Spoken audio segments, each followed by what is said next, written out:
حياكم الله. اليوم عندنا هواوي ميت 20 اكس. انا بالنسبه لي شخصيا الجهاز هذا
Yo, Twisted Mind, welcome back, my brother.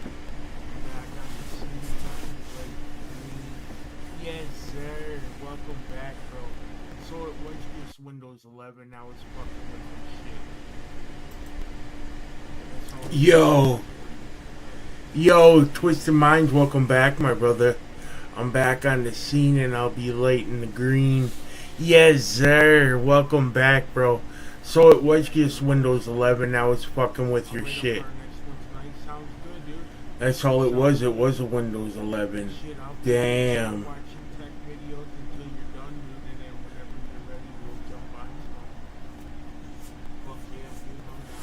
Fuck yeah, dude, that's dope.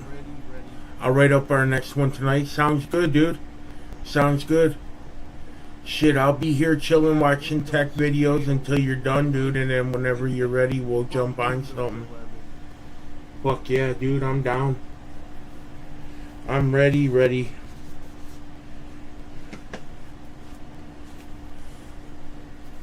Yeah, Windows fail is more like fuck Windows 11.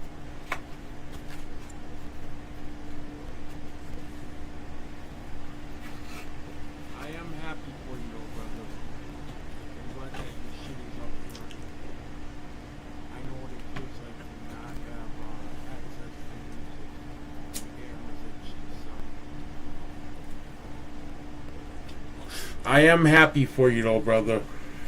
I'm glad that your shit is up and running again. I know what it feels like to not have access to music. And damn, does that shit suck.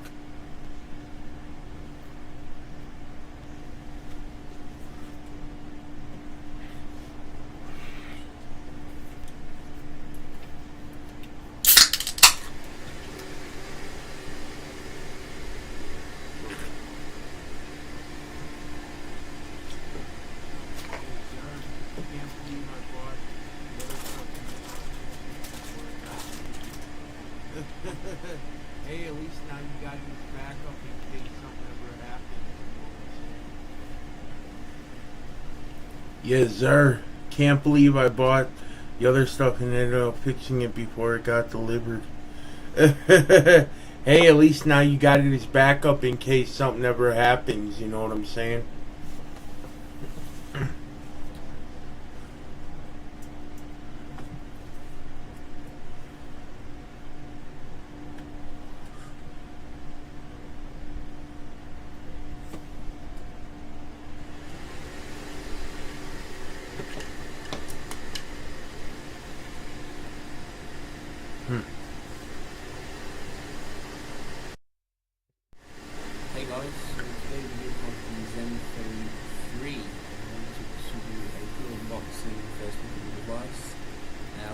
fan of the Zenfone 2 back in 2015.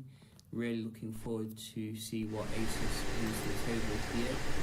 And it's been quite a while actually since they actually announced the phone and then actually brought it out. So with this one, I think we're getting 4 gigs of RAM and 64 gigs internal storage. It's not really 625 as far as I'm aware, but you can get a higher end model which is due to come out later in the year, so you might have to wait for that one. That's the Ultra. So this is just the standard Zenfone 3, and you have a look at it, get it open.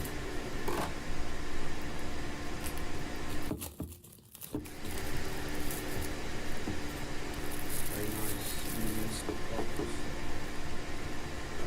Like to see. And then just lift it up.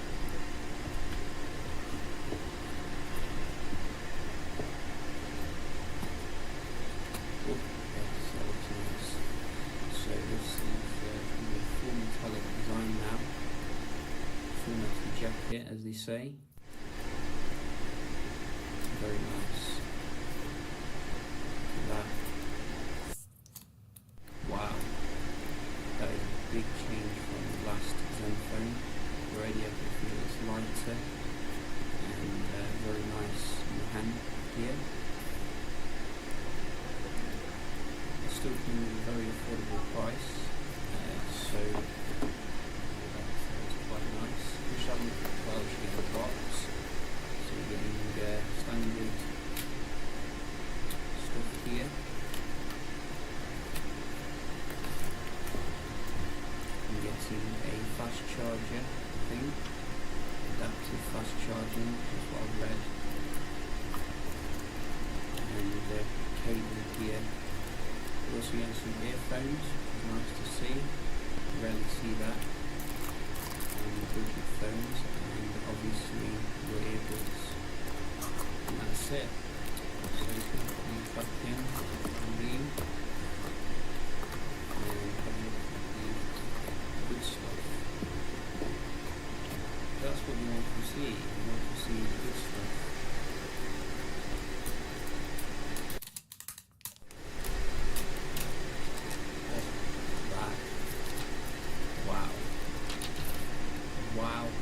Wow. I think this is Flash. Wow. That is pretty incredible. I mean, in terms of the price, you can get these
guys.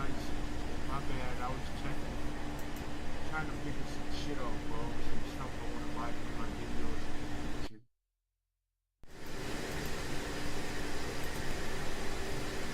Yo! Yes, sir. D-Pain in the house. Hey, what's up, D-Pain? What's good, you guys?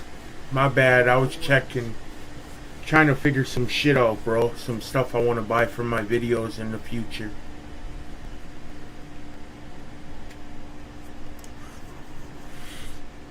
Yes, sir. D-Pain in the house. Twisted Minds in the house. We got the boys. We them boys.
Browsing beats. Alright, brother. Sounds good. Sounds good.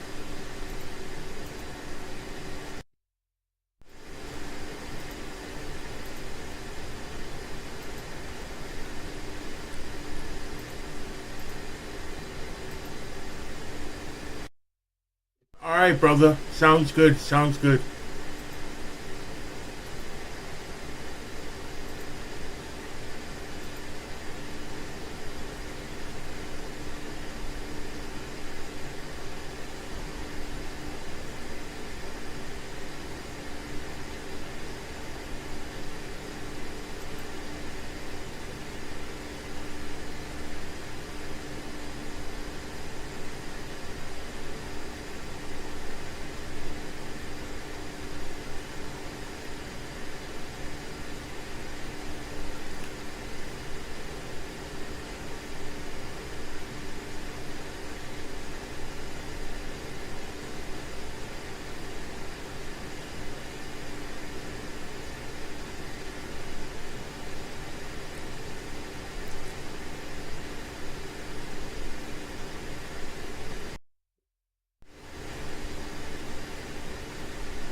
Damn, that's a big ass motherfucking phone, bro.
What's up, guys? We've already reviewed Samsung's Galaxy Note 10 Plus, but now let's see what the regular Note 10 brings to the table. It's of course cheaper than the Plus, but what sorts of trade-offs come in the savings? You know, for GSM Arena,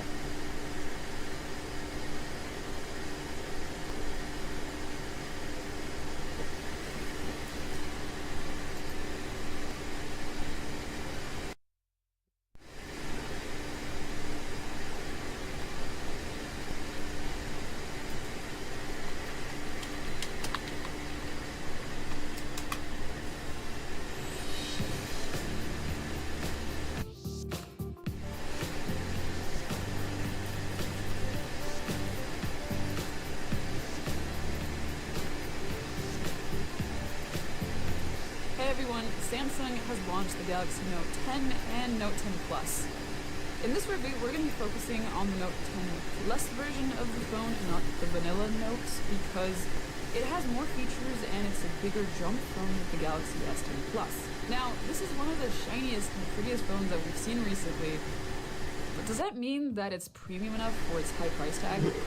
I'm Angie from GSM Arena, and this is a review of the Note 10 Plus. Wait. So, I wanted to take a moment and bring your attention to the fact that we just hit 800,000 subscribers. And I wanted to thank all of you guys for your support and for your appreciation of our work. So, with that said, let's get back to the Note 10 Plus.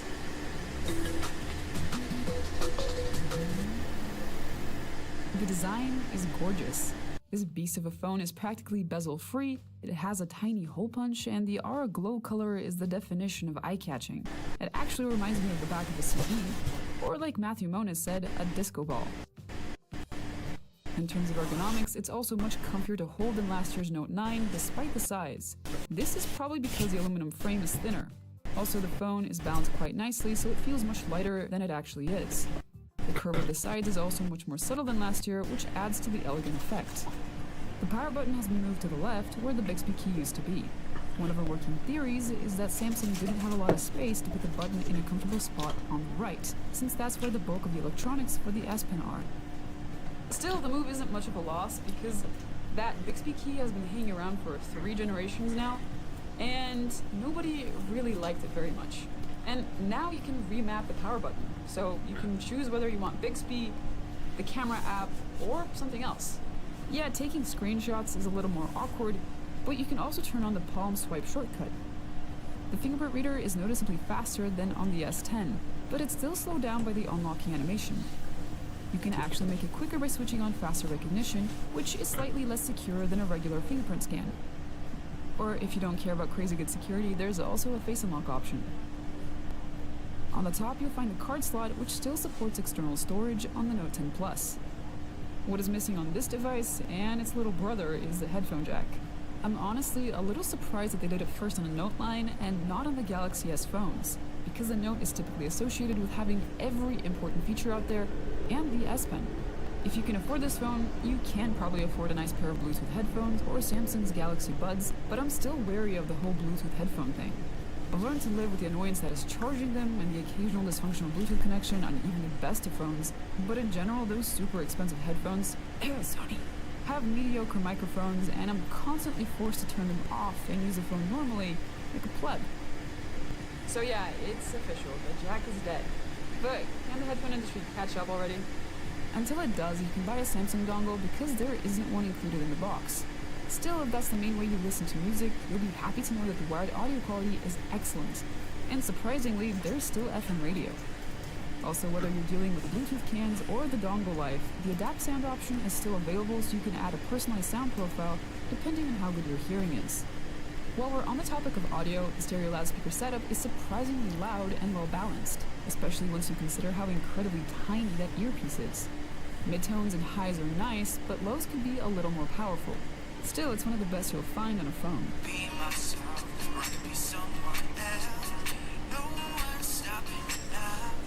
Another feature that's one of the best you'll find is that gorgeous 6.8-inch dynamic AMOLED screen. It's a QHD display that supports HDR10+, and it has excellent colors. The vivid mode can be a bit bluish, but the natural mode makes it incredibly accurate.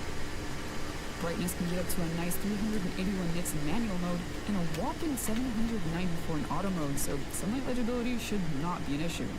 The hole punch also isn't much of a problem. Since it's pretty small in comparison to the size of the display, you hardly notice it even when you're watching videos. If it really bothers you, there's no way to hide it, but this is an AMOLED display, so anytime there's something darker on the screen, it'll simply blend in. Depending on where you live, you'll get a Note 10 Plus that's powered either by the Snapdragon 855 Plus or the Exynos 9825. We tested the Exynos version of the phone and established that while it has slightly higher clock speeds on some of the cores, performance is not substantially different from that of the Galaxy S10 Plus. Battery life, however, is much better. With a massive 4,300 mAh battery, the Note 10 Plus got 107 hours of endurance on our tests, and you could probably even bump this up by going into settings and changing the power consumption options. Charging is also improved, and the phone supports charging up to 45 watts if you shell out some extra cash for Samsung's fast charger.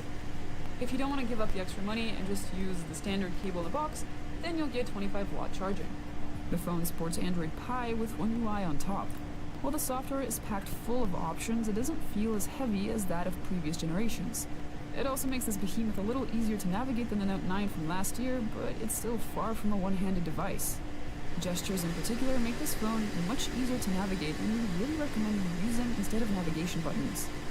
However, even if you choose not to, you can swipe down in almost every menu, and what's on screen will drop down to the bottom half of the display for easier reaching. In general, if you've used any recent Samsung phone, everything will be pretty familiar. There's still edge lighting for notifications, and they've brought a tap-to-wake function so you can activate the always-on display. The S Pen also includes new gestures for the camera, but they're still a bit gimmicky. Taking a photo from far away is super useful, but now you'll also have the option of air gestures, which allow you to switch from one camera mode to another. Really, I can't think of many situations where just walking over and switching the camera mode isn't easier.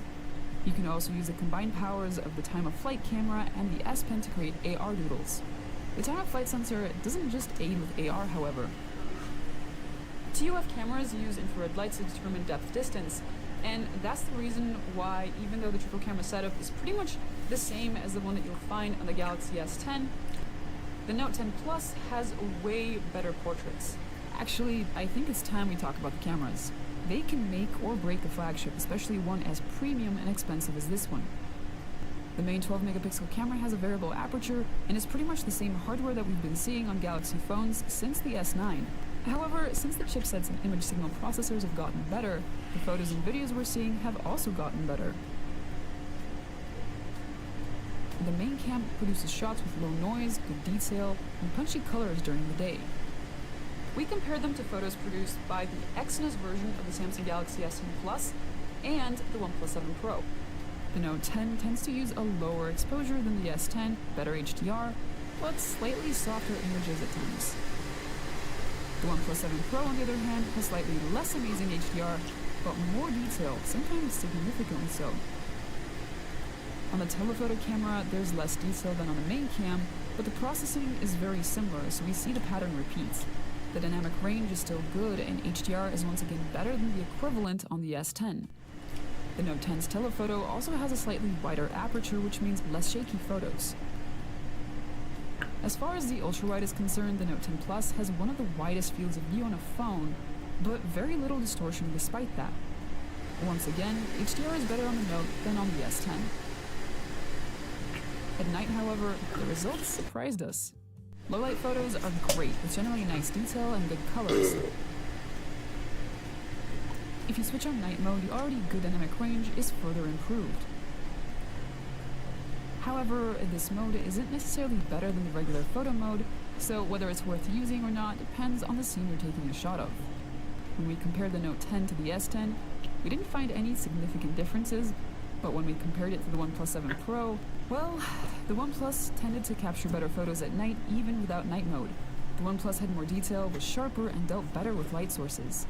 The Note had better dynamic range, but images were significantly softer. Despite the smaller sensor, the ultrawide camera produces good images, even without night mode. In fact, night mode only helps for improving the dynamic range at the cost of some softness. Where the Note 10 really shines is edge detection. You can shoot portraits with both the telephoto and main camera, and the 3D TOF sensor allows for excellent portraits on even difficult subjects. I mean, look at the hair here. The TOF also allows for live focus in videos, but the blur effect there is much less successful than what you get with stills. The color point and glitch effects seem to work a bit better, and would be pretty effective for something like Instagram stories. Other than that, the Note 10 Plus excels in video recording, and it even supports HDR10 Plus recording. In 4K, there's plenty of detail, excellent dynamic range, and punchy colors. You can use all three cameras when you're shooting in 4K, and you can choose whether you want to shoot in 30 or 60 frames per second. Full HD video keeps the same characteristics, albeit in a lower resolution, and allows for super steady stabilization. Last but not least, the selfie camera. It's the same one as in the previous generation, although with a slightly smaller opening because Samsung wanted to make the punch hole less obtrusive. Selfies have impressive dynamic range, and the autofocus means they're pretty much always in focus. The Note 10 Plus is one of the most premium phones you can buy at the moment. But, should you get it? Well, it depends on your priorities. If the S Pen is not important to you, then honestly, you're going to get a really similar user experience with the OnePlus 7 Pro or the Samsung Galaxy S10 Plus, which are way cheaper than this phone. If the S Pen is important to you, then the verdict is pretty clear, and you're really going to like this device. It's shiny and pretty and powerful, and it has pretty much every feature you could want in a phone. Well, you know, almost. Thanks for watching. If you enjoyed this video, hit the like button down below, subscribe, hit the bell icon, and I'll see you guys next time.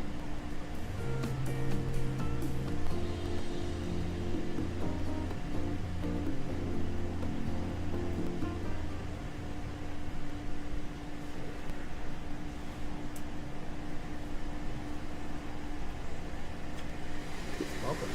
This is an unboxing, first impressions of the Samsung Galaxy Note 10 Plus. Now, we've already seen plenty of first looks at this device, but I didn't see too many videos out there on the blue color, so I decided to pick up the blue Note 10 Plus to give you guys a look at this color in specific, and let's jump right in. We have the 256GB model with 12 gigs of RAM. We just have one sticker on the upper left corner here, and with that, have our device here. We'll put that to the side. Check out what else we have in the box here. So first thing we have here are some AKG wired earbuds. These are Type-C. Also looks like the cable is made of some pretty nice material. We have our OTG adapter, which is Type-C to USB-A. We also got some, looks like replacement tips for the S Pen. That is a very nice addition. And more importantly, we now have a faster charger for the Note 10. This is a 25-watt charger, and the Note 10 is capable of 45-watt charging, but you do have to purchase that separately. I think it's $50, and it will be coming out in around a month or so. We have our SIM ejection tool here, remove it, and just some general paperwork. We will dismiss those, and that's it for everything in the box. And now, more importantly, we have the Note 10 Plus. You might be able to see that. It does have a very thin screen protector on that. We will probably remove that. And now let's check out the blue. Wow, that is really nice. That is a really nice color. We'll go ahead and take off the film. Hopefully my camera is doing an okay job of picking up the colors, but this is a really nice blue. It's different shades of blue depending on what light you're looking at it. So we have a 16 megapixel ultra wide camera. We have a 12 megapixel variable aperture camera. We have a 12 megapixel telephoto camera, and here we have a depth vision lens. Most phones you normally see have a power button on the right hand side, but this year they have removed that button, and now the power button is on the left side in the middle of the phone. The top here, we have our SD card slot and our SIM card holder, so this will hold our SIM and our SD card for additional storage, up to 1 terabyte of storage as far as I know. There is no headphone jack this year, USB Type-C port, speaker grill, and the S Pen. But there's this blue color this year. Last year they had a blue Note and a yellow S Pen, but this year they ditched the yellow S Pen, now it's blue. And also on the glow color of the Galaxy Note 10 Plus, you will get the same blue colored S Pen. A quick look at the S Pens here from the Note 9 and Note 10. They are the same length. There is no Samsung branding on the new S Pen, just the old S Pen has that Samsung at the top, and this does not have that. So it's like some sort of SKU number or some sort of code on there. Indent here at the bottom portion, and the button feels exactly the same, no difference in the physical button. But one thing I did notice is that the tip actually looks slightly larger on the Note 10's S Pen opposed to the Note 9. So whether that gives it more durability or it's a better writing experience, I'm not exactly sure, but we'll have to test that out. Alright, so let's go ahead and check out the Note 10 Plus. I have the 256GB, 12GB of RAM model, 6.8-inch AMOLED display, processor is the Snapdragon 855, ultrasonic in-display fingerprint reader, IP68 water resistance, 4,300 milliamp hour battery, and as I stated before, features super fast charging. So here's our first look at this display. There is the slimmest of a bezel on the top and bottom. So here is your difference in screen size.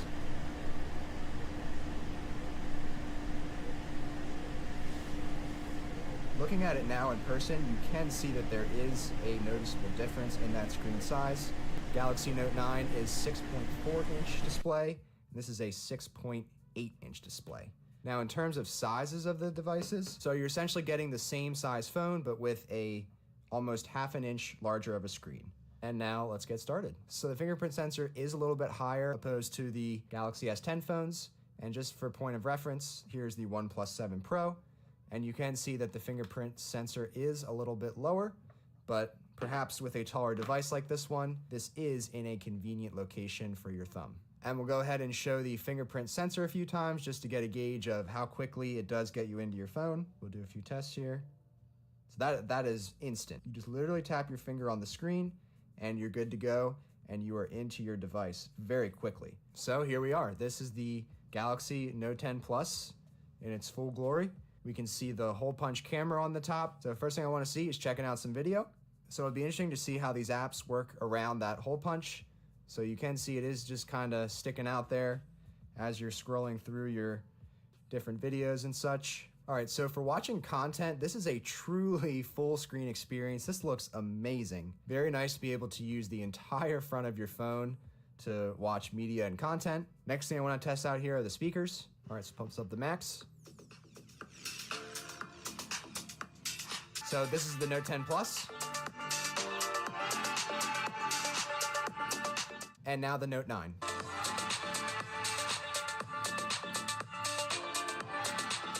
And back to the Note 10 Plus.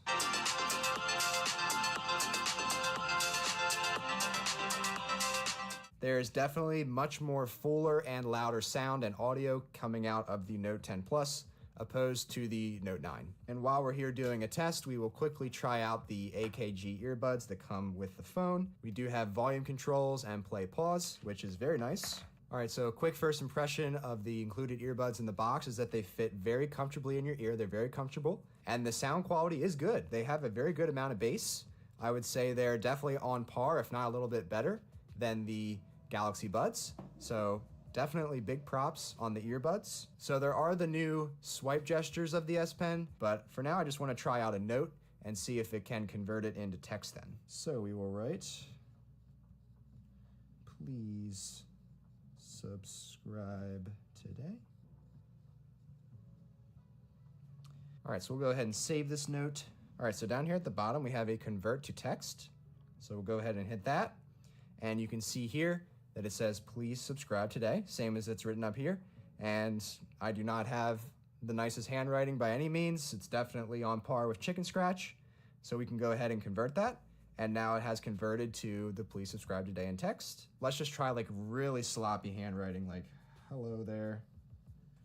All right, that's really bad handwriting. Let's see if it can handle something like that. So we'll go ahead and hit the note here.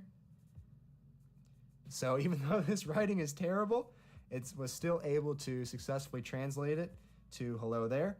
So I can convert it and put it right into the note, but I can also go ahead and copy that. And then when it's copied, I could then paste it into a document somewhere else. I could shoot it into a text to somebody. Very cool that you can convert your writing easily into text. So another quick notable feature is that you can double press on the S Pen to bring out your eraser. It has the eraser icon.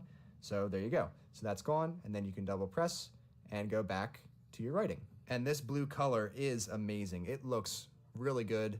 I'm probably not doing justice with it here in my current setup. I'll probably take it outside to give you guys another look. I'll show you that now. But all in all, first impressions of the Galaxy Note 10 Plus, I am really enjoying this device so far. I am looking forward to bringing you guys more footage and more content on the Galaxy Note 10 Plus. So if you enjoyed this video, then be sure to give it a thumbs up. Leave a comment down below on what you think of the Note 10 Plus, and I hope to see you around for the next video. Thanks for watching. Take care.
Samsung's back with a new type of Galaxy S series phone, the Galaxy S25 Edge. This Samsung flagship is meant to be thinner than ever, but is this the sharp new edge that the Galaxy line needed? I'm Will for GSM Arena.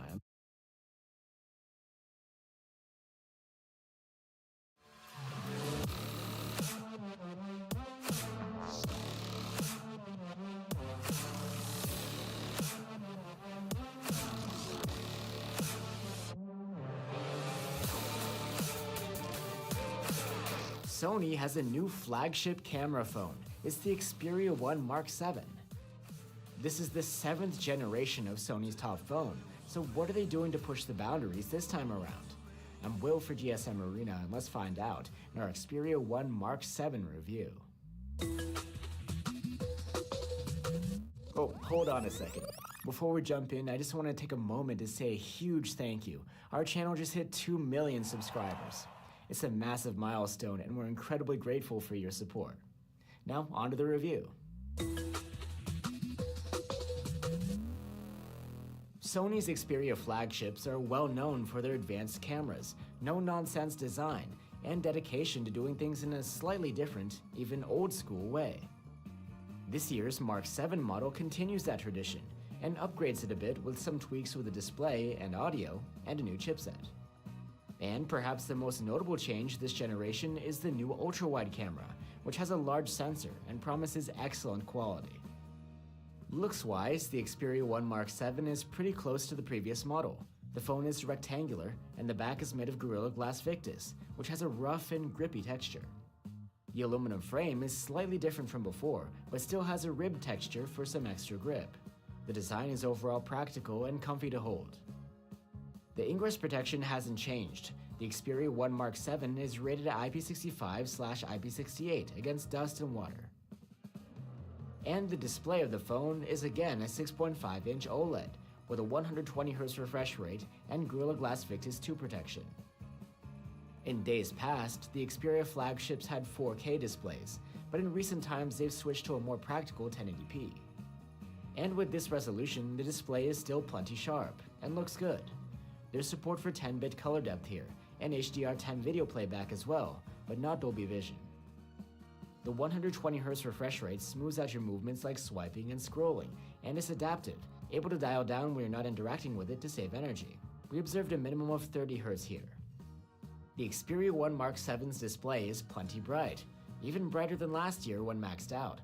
We measured up to about 800 nits with the manual brightness slider, and this can boost to over 1470 nits in auto mode, compared to about 1300 on the previous model. When it comes to audio, the Xperia 1 Mark 7 is one of the only flagships that still has a 3.5mm headphone jack. Sony says the headphones experience is powered by Walkman, and it features high-end circuitry for even better sound. The phone's stereo speakers are again front-facing, and they actually seem to be a bit of a downgrade from last year. They earned a good rating for loudness rather than excellent, and while the quality is good, we've heard better from competing flagships. You can listen for yourself with our comparison tool linked below. For biometrics, the Xperia 1 Mark 7 uses a side-mounted fingerprint reader rather than a trendy under-display one. It's quite responsive though. And another bit of a nostalgic feature is microSD expandable storage. We just wish that there was more onboard storage. 256 gigs is the only option. As for software, you get Android 15 on board, and the Xperia software experience is pretty conservative in terms of modifications on top of that.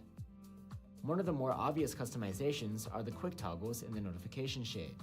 Here, they're square and have a uniform size. Another Sony exclusive which has been around for a while now is multi-window switch.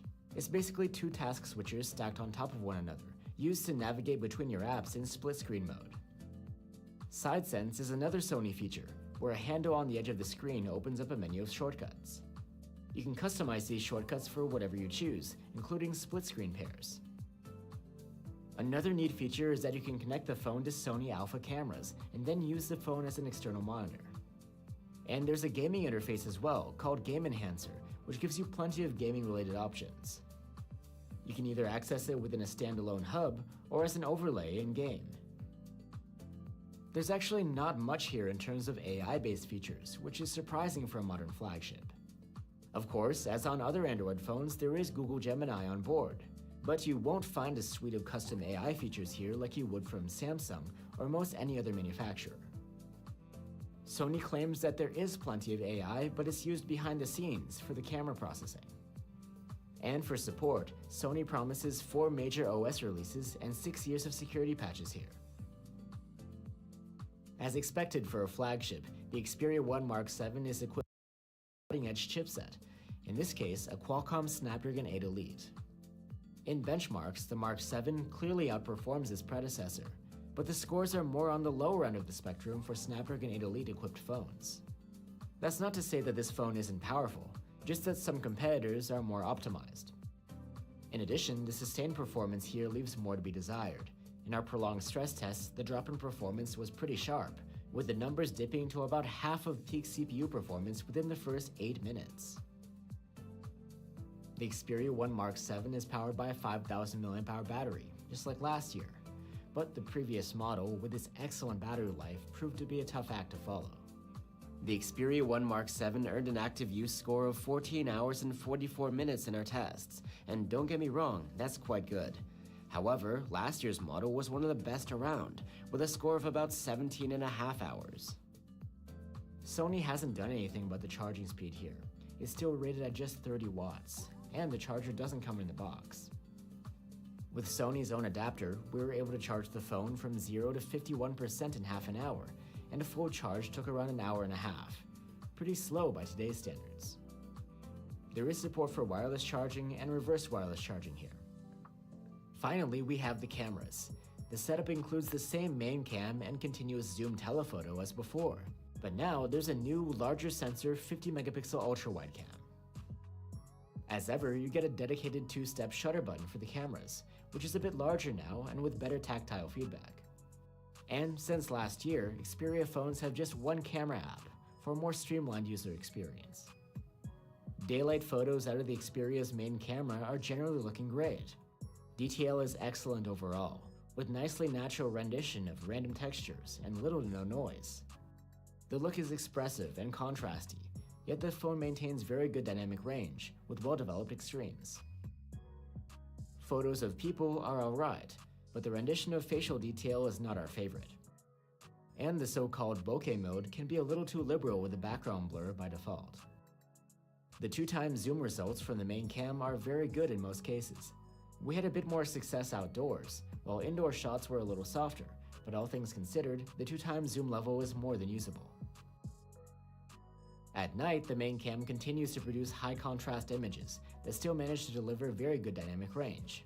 It strikes a really nice balance between highlight preservation and shadow development.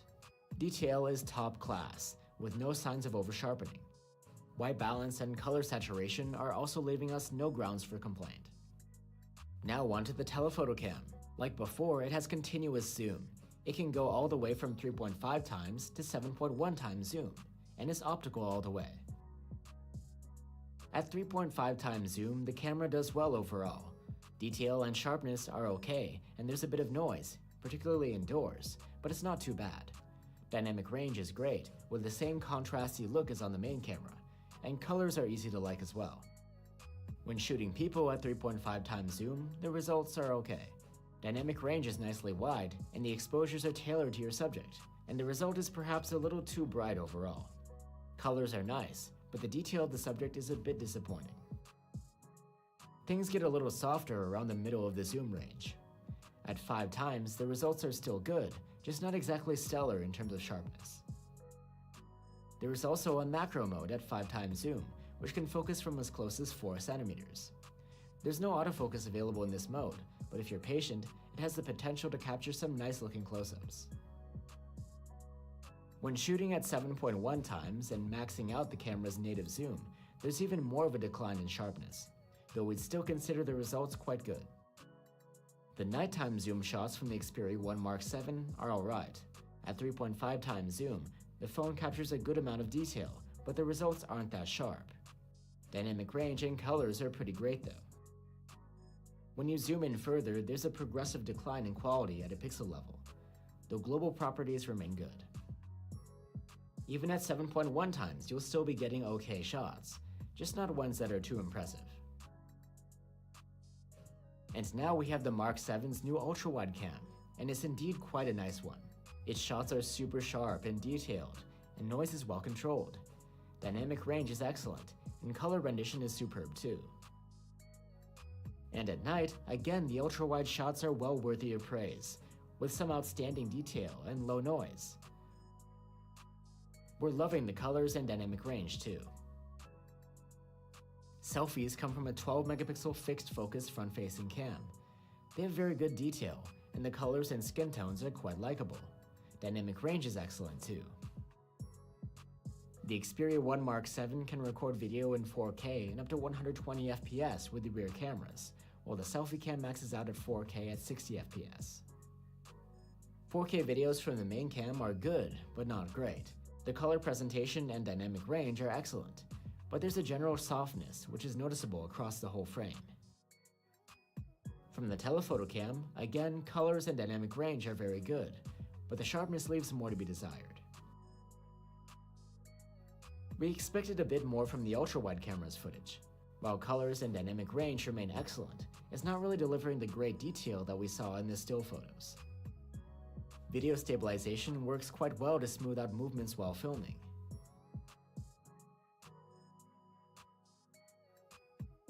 And when shooting video at night, the main camera does a reasonably good job. The telephoto cam's footage, on the other hand, is quite soft. It isn't competitive against other flagship telephotos with their big sensors. The Xperia's ultra-wide, on the other hand, captures a bit better detail than average at night, thanks to its large sensor. So that's the Xperia 1 Mark 7. Just like last year, there's a lot of nice features, including rare ones like a headphone jack and expandable storage. The upgrades here are few though. There is a new chipset and a great new ultra-wide camera, but the battery life is actually shorter this time around, and the speakers are quieter too. And at the same time, other manufacturers are bringing plenty of innovation when it comes to AI-based features, something that's totally missing here on the Xperia. If you're a fan of Sony's approach to things and don't care about AI, then the Xperia 1 Mark 7 could be worth looking into. Just keep in mind that last year's model might be an even better deal. Thanks for watching, guys. If you're looking for alternatives, here are links to our reviews of the Xperia 1 Mark 6 and the Samsung Galaxy S25 Ultra. Let us know what you think, and I'll see you on the next one.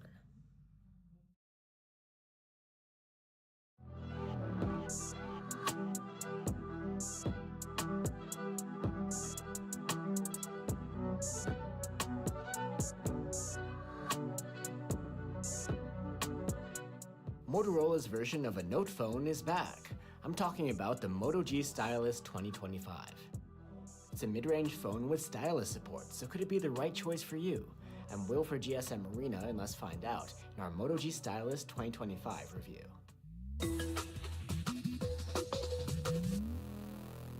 The Moto G Stylus 2025 takes the looks and features we're used to from other recent Moto mid-rangers and adds stylus functionality on top of that. This stylus is about the same size as Samsung's S Pen, and just like Samsung's, it's without Bluetooth functionality, so to use it, it has to touch the screen itself. The Moto G Stylus 2025 brings upgrades this year, like a higher res screen, ingress protection, an updated chipset, and faster charging. And just like the previous model, this specific phone is only being released in North American markets, though Motorola also has the Edge 60 stylus for the Indian market with a slightly different chipset. Here you get a familiar design, with the back covered in eco leather. It's a pretty flat back that meets the plastic frame with a bit of an edge. A nice touch is how the eco leather flows up over the camera housing. The phone is grippy and easy to wield. A nice new addition is IP68 rated ingress protection. Last year's model didn't have any official IP rating at all. Plus, the phone even meets a military-grade standard for use in extreme environments. Like I mentioned, the phone's display has a higher resolution this year, at 1220p. It's a 6.7-inch OLED with a 120Hz refresh rate. The screen looks nice and sharp, and it has support for 10-bit color depth as well. And this time around, there's Gorilla Glass 3 protection. Like last year though, there's no support for HDR video playback. The max brightness here is excellent. We measured around 510 nits with the manual slider, And with auto brightness mode on, this can boost up to nearly 1900 nits, more than enough for comfy use outdoors. And swiping and scrolling here are quite smooth thanks to the 120Hz refresh rate, which can dial down to 60Hz when the screen is idling to save energy. The Moto G stylus has a 3.5mm jack for headphones, just like last year. There's also a pair of stereo speakers, and they're quite loud, earning an excellent mark on the charts. The sound quality is just average though. Vocals are lacking and there's not much bass. You can hear for yourself through our comparison tool linked below. The phone has an optical under-display fingerprint reader, and it's speedy and accurate. And the Moto G stylus comes with 256 gigs of storage on board, and that is expandable through microSD. Just as you see on any other recent Moto device, the interface of the phone is Moto's latest Hello UI 15 on top of Android 15. Besides the Android-specific features, it also packs plenty of custom Moto ones, many of which you can find organized within the Moto app. And the features that involve connecting the phone to a PC, tablet, or display, either wired or wirelessly, are found within the Smart Connect hub. There's AI functionality too, provided through Google Gemini. For some reason, Motorola's fancy new Moto AI functionality doesn't make an appearance on this phone. The Moto G stylus does have its own set of stylus-based features. When you remove the stylus from the phone, you get a customizable floating menu with several options to choose from. You can take handwritten notes anytime, even without needing to unlock the phone first. There's a handwriting calculator, which could be handy to have. And with the free crop function, the stylus makes capturing a specific part of the screen quite straightforward. The Moto G Stylus 2025 will be getting 2 OS updates and 3 years of security patches. It may not be as long as Samsung, but it is an improvement from last year's stylus model. For a chipset, the Moto G Stylus 2025 uses a Qualcomm Snapdragon 6 Gen 3. It's a modest upgrade over the Snapdragon 6 Gen 1 of last year's model, and it's the same chipset you'd find in phones like the Samsung Galaxy A36. In benchmarks, the Moto G Stylus does a decent job for a mid-ranger, without really standing out. While there are competitors that can offer more power under the hood, when using the phone it felt fast enough, without hiccups. The sustained performance is great here too. The phone went through our prolonged stress test with hardly any thermal throttling. Like last year, the Moto G Stylus 2025 has a 5000 mAh battery. However, the battery life is considerably worse this time around. In our tests, the phone earned an overall active use score of just 10 hours and 5 minutes, with lackluster web browsing and gaming scores. At least the charging has been improved this time around, from 30 watts to 68. There's no charger in the box though. With a proper one, we were able to charge the phone from 0 to 81% in 30 minutes, and a full charge took 41 minutes. A huge improvement over last year. And there is again support for wireless charging here too. For cameras, the Moto G Stylus 2025 brings the same main cam and ultra-wide setup as the previous model. The two cameras have different sensors this time around though. Daylight photos from the main cam are good, with lively, saturated colors, high contrast, and adequate dynamic range. There's plenty of detail, though sometimes intricate details like foliage don't come out the most natural looking. The main camera handles people shots well, with detailed faces and clothes, and with portraits, subject separation is proficient too. There is a 2x digital zoom, and the crop and upscale results in a noticeable loss of quality. Nighttime photos come out very good from the main camera. They're detailed, with saturated colors and no visible noise. Dynamic range is nice too. Daylight shots from the ultra-wide have punchy colors and high contrast like the main cam. The dynamic range is good too, and noise is low. Overall, the photos are quite alright for an ultra-wide. And since the ultra-wide cam has autofocus, it can be used to take close-up macro shots. They have plenty of detail, but the colors become even more popping, and they're definitely over the top here. And at night, the ultra-wide takes photos with bright exposure and nice color saturation. The detail is mediocre though, and there's a lot of visible noise. Still, it's a pretty good showing for the class. Selfies come out at 8 megapixels from a 32 megapixel front-facing camera. They're really good, detailed and sharp, with accurate colors, wide dynamic range, and good contrast. The subject is always well exposed, with natural facial details. The Moto G Stylus supports 4K video recording with all of its cameras. 4K clips from the main cam have enough detail, lively colors, and average dynamic range. And 4K videos from the ultra-wide camera actually are similar in overall quality. Electronic stabilization is supported in 4K, and it does a very good job. And the low-light videos from the main camera have good exposure levels, acceptable detail, saturated colors, and low noise. So that's the Moto G Stylus 2025. It's a mid-ranger packed with plenty of features, and that's not even counting the extra perk of having a stylus always handy.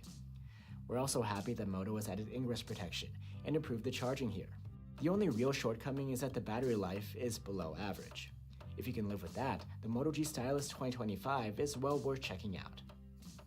Thanks for watching, guys. If you want the stylus support for cheaper, you could consider the 2024 model. And a North American alternative with better battery life is the Samsung Galaxy A36. Let us know what you think, and I'll see you on the next one.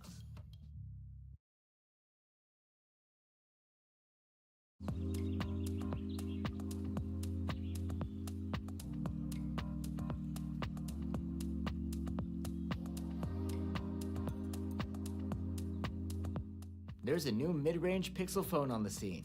I'm talking about the Google Pixel 9a. The Pixel A series phones are getting better every year, so could this be the Pixel with the most bang for your buck? I'm Will for GSM Arena, and let's find out in our Google Pixel 9a review.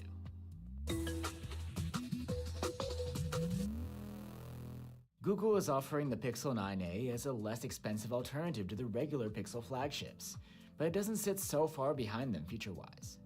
That's especially considering the upgrades it brings over last year: a larger screen and battery, faster charging, and upgraded cameras. The Pixel 9a is missing the visor-like camera bump you see on other Pixel devices. Instead, the cameras are flush, lending to a flat, uniform design. The back is again plastic, with a matte finish, and it meets the aluminum frame at a sharp angle. The phone feels relatively light and comfy to hold. One of the differences from the flagship models has been addressed this year. The Pixel 9a has IP68 rated ingress protection, just like the other Pixels. And the display is 6.3 inches this year, like you see on the Pixel 9. It's an OLED with a 1080p resolution and Gorilla Glass 3 protection. This is one of the brightest phone displays around. We measured 1250 nits with a manual brightness slider, which can boost to a whopping 1900 nits in auto mode when needed. That's plenty for great usability outdoors. The display's bezels are noticeably thicker than the more expensive Pixels, betraying the phone's mid-range nature, but otherwise it looks good. The screen is plenty sharp here. Swiping and scrolling are quite smooth too, thanks to the 120Hz refresh rate, and is able to dial down to a minimum of 60Hz when the screen is idling to save energy. For audio, the Pixel 9a has a pair of stereo speakers. They earned a loudness score of good in our testing, and the quality of the sound is decent, with clean mids, but nothing standing out for bass or highs. You can listen for yourself through our comparison tool linked below. For biometric input, there's an under-display optical fingerprint reader. It's fast and reliable. And the phone can come with 128 or 256 gigs of storage on board, and that isn't expandable through microSD. The Pixel 9a comes with Android 15 pre-installed, and like on other Pixel phones, it's a clean Android experience, with a few Pixel-exclusive tweaks. What used to set the Pixels apart were their cutting-edge AI-based features, but now you can find many such things on any recent Android phone. On the Pixel 9a, Google's Gemini Assistant takes center stage for providing AI functionality, and it works just the same way on the Pixel as it does anywhere else. The Pixel Studio is something unique. It's a hub for generating custom visuals using AI. It doesn't support realistic image generation involving people, but for anything else, it's quite usable. In Google Photos, the Magic Editor provides plenty of AI-based editing tools. These allow you to erase objects from your photos or change the color of the sky. And there are AI features within the Camera app as well. With Add Me, you can add someone into a group photo after the shot was taken, or even clone the subject of a photo for an interesting effect.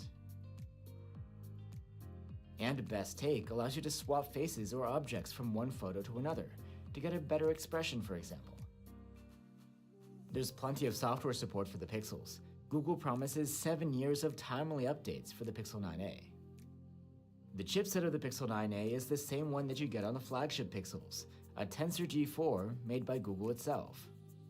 And just as we saw on those phones, In benchmarks, the raw performance here is quite a ways behind what you'd get from a phone running on a high-end Snapdragon chip. Still, in everyday use, the Pixel 9a feels fast and snappy, and when playing games, the experience didn't feel noticeably slower. Also, the Pixel 9a does a great job with thermal management, going through our prolonged stress test without significant throttling. It's a lot better than what we saw from the Pixel 8a or even the other Pixel 9 models. The Pixel 9a has a larger 5100 mAh battery this year, and the battery life here is improved too. Overall, the phone earned a solid active use score of 12 hours and 30 minutes in our tests. Google has upped the charging too, from 18 watts to 23. Of course, there's no charger in the box. The charging speed is better than last year, but is still on the slow side. We were able to charge the 9a from 0 to 47% in half an hour, and a full charge took an hour and 41 minutes. And there's support for wireless charging here too. And now for the cameras. There's a new 48 megapixel main camera on the back, and that's paired with the same ultra-wide cam as last year. As before, the Pixel 9a lacks some of the advanced features found in the pricier Pixels. There's no Pro mode, and manual controls are more limited. Still, quality-wise, the Pixel 9a's main cam is impressive, capturing sharp details and natural, true-to-life colors. It's a reliable shooter that consistently produces good results, even in less than ideal lighting. It does a great job of portrait mode too, even though the phone insists that the portraits should always use at least a bit of digital zoom.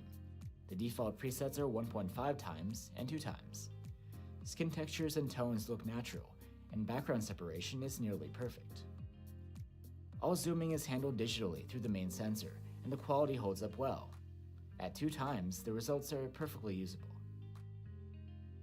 And an interesting feature is macro shooting, thanks to the main cam's close focusing distance. Just bring the phone close to your subject, and it will automatically recognize and capture it as a macro shot. The results are impressive. At night, the Pixel 9a has an automatic night mode, which it uses often. The main camera captures excellent photos, with plenty of detail and practically no noise. The colors look great too. Both shadows and highlights are handled nicely, with well-contained light sources. Honestly, we have no real complaints here. And now the ultra-wide camera, which does a solid job during the day. Colors are consistent with the main cams, and there's a good amount of detail. Sharpness does fall off around the edges, and image quality dips noticeably in less than ideal lighting. At night, the ultra-wide camera's photos look usable, if you don't inspect them from up close. Dynamic range is quite good, but photos are so soft that they appear almost out of focus. The night sight mode helps a bit with sharpness. Here are some shots with it manually turned on. The selfie cam is 13 megapixels, but selfies come out at 12 megapixels. They're solid, with plenty of detail and great natural skin colors. While the focus is fixed, the focal depth is nice and forgiving. You can record video in 4K with all 3 cameras, but only with the main cam can you do it in 60 FPS. 4K videos from the main camera have good-looking colors and dynamic range, but they are a bit on the soft side. The ultra-wide video isn't very good. Even in broad daylight, there is noticeable noise in the image, especially in the corners. You do get good image stabilization though to smooth out all of your clips, even in 4K. And in low light, the video quality from the main cam is pretty decent. So there you have it, the Google Pixel 9a. It's quite solid overall, with a bright screen, great camera quality, and plenty of software support.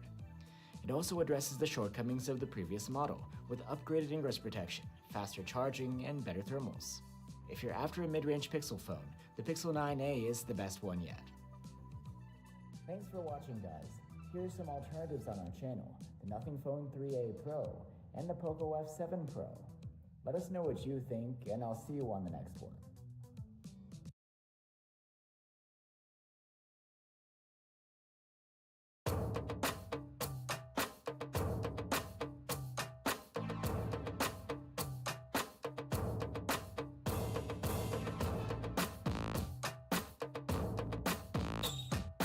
Motorola has a new feature-packed foldable phone. It's the Moto Razr 60 Ultra, also known as the Razr Ultra in the USA. These sorts of phones just keep on improving, so what's new this time around? I'm Will for GSM Arena, and let's find out in our Moto Razr 60 Ultra review. Flip foldables like the Moto Razr 60 Ultra have a neat trick up their sleeve. They look like a regular smartphone, but then you can fold them closed to take up less space. Moto's been making these phones for a while now, and there are some interesting upgrades with the new model. These include a higher res screen, a flagship chipset, an ultra-wide camera with macro capabilities, and a larger battery. We have our Razr 60 Ultra in Pantone Scarab, which is a dark green hue and is combined with a suede-like material called Alcantara, covering the back. Other options include wood and vegan leather. The unfolded back is split between the glass screen on the top and the backing below. As before, the hinge is made from stainless steel. It can hold the phone open at different angles, which does have its uses for things like vlogging. The frame is made from aluminum, and like the hinge, it matches the green colorway, a nice touch. Between the backing, the colors, and the form factor, this phone has a unique look that you won't find anywhere else. There is a new hardware key this time around. It's a dedicated button for calling up the phone's AI assistant, and it can't be reassigned. You can also summon the AI by double tapping on the back of the phone. The Razr 60 Ultra has ingress protection rated at IP48. That means it has some dust resistance compared to last year's IPX8, which had none. The main display is a foldable 7-inch OLED with a high 165Hz refresh rate. And this year, there's a higher resolution too, an improvement over last year's 1080p. There is a crease, of course, where the screen folds over, but it's subtle and easy to forget about if you're not looking for it. Then there's the second screen, which you'll use when the phone is folded.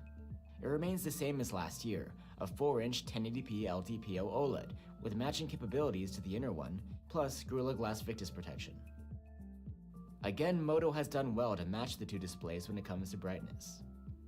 The foldable inner screen maxes out at around 490 nits with the manual slider, and this can boost to about 1490 nits in auto brightness mode. The cover screen is about the same, achieving 500 nits manually, and boosting to about 1520 nits in auto mode. It's a decent showing, but we wish manual mode was a bit more lax and allowed for higher max brightness. While both panels are 165Hz, the only time we saw the phone using that was within games, if this refresh rate was selected within the gaming settings. Otherwise, the screens will max out at 120Hz, which is the standard these days for smoothing out swiping and scrolling. And thanks to the LTPO tech on both displays, their refresh rate will dial down to 1 Hz when idling to save energy. The inner display is quite sharp, sharper than your typical 1080p, and you get support for 10-bit color, HDR10 Plus video, and Dolby Vision on both the inner and outer screens. Switching between the two screens, even while playing a video, is relatively seamless if you don't have a lock screen to go through. Otherwise, it would take a few steps. Besides video playback, there's plenty of functionality on the cover screen. You have access to quick toggle settings and a task switcher. And there's a shortcut you can use to access your notifications. You can run quite a few apps here, not the full suite, but still several Google apps and others. Of course, Moto didn't forget Google Gemini, so you still have access to AI functionality while the phone is closed. You can even play certain games on the cover screen. And there are other apps which can work here as well, but only in widget form. Let's talk about audio. The Razr 60 Ultra has a pair of stereo speakers with very good loudness. The audio quality is very good too, with good bass, great vocals, and well-presented highs. You can check it out for yourself through the comparison tool linked below. The Moto Razr 60 Ultra comes with 256 or 512 gigs of storage on board, and that's not expandable through microSD. And you can wake up and unlock the phone using the side-mounted fingerprint reader built into the power button. It's fast and reliable. As we've seen on other recent Moto phones, the Razr 60 Ultra's interface is the newest version of Motorola's Hello UI on top of Android 15.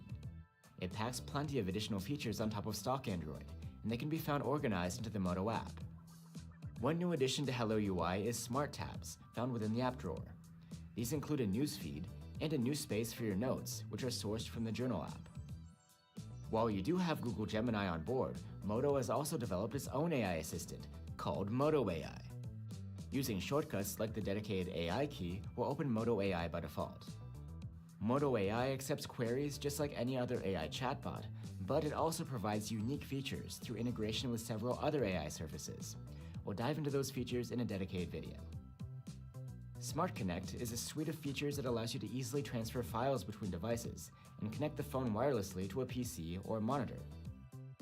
And now it's even smarter, with the ability to use voice commands to control the interface or search for files across all of your connected devices. And the Moto Razr 60 Ultra will get 3 major OS updates and 4 years of security patches from Motorola.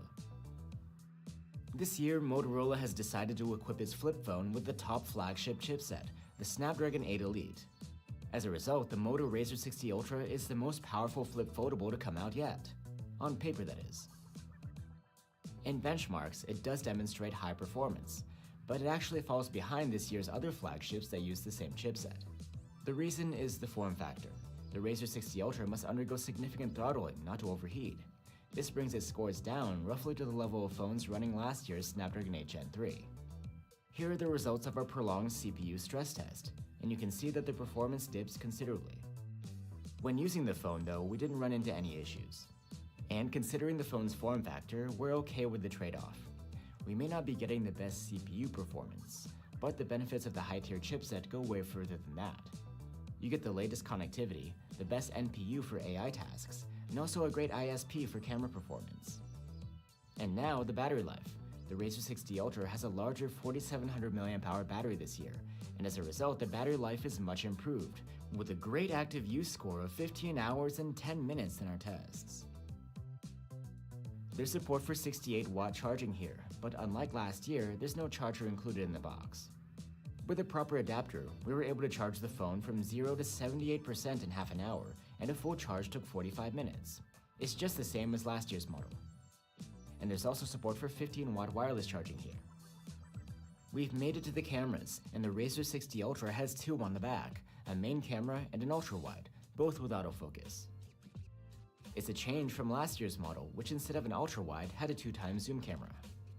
Another change is that all cameras now have 50-megapixel sensors, including the selfie cam. It captures great-looking selfies with very good detail and excellent colors and dynamic range. But as good as it is, it almost feels wasted on a flip phone, like this one. That's because one of the draws of a foldable phone is that you can use the secondary screen as a viewfinder in order to snap selfies with the rear cameras. By taking selfies with the main camera, you'll get a moderate improvement in quality over the inner selfie cam, plus a bit more background blur. And you also have the option for an ultra-wide selfie. This could be handy, for example, if you're doing a group shot. Unlike last year, there's no option for zooming when you shoot in this mode, not even digitally. Let's move on to the regular photos from the main cam. During the day, they come out very good. They're expressive, with vibrant colors and plenty of contrast. Detail is quite good too, with a reasonably natural rendition, and there's no noise. Pictures of people in photo mode also leave little to complain about, giving us generally appealing skin tones. Although there's no telephoto cam, the main cam has a larger sensor than last year, and is capable of 2x lossless zoom. We're quite happy with how these shots turn out, as they maintain excellent detail levels and good rendition of random textures too. In the dark, the Razr 60 Ultra's main camera turns on an expert performance, some of the best we've seen from a flip phone.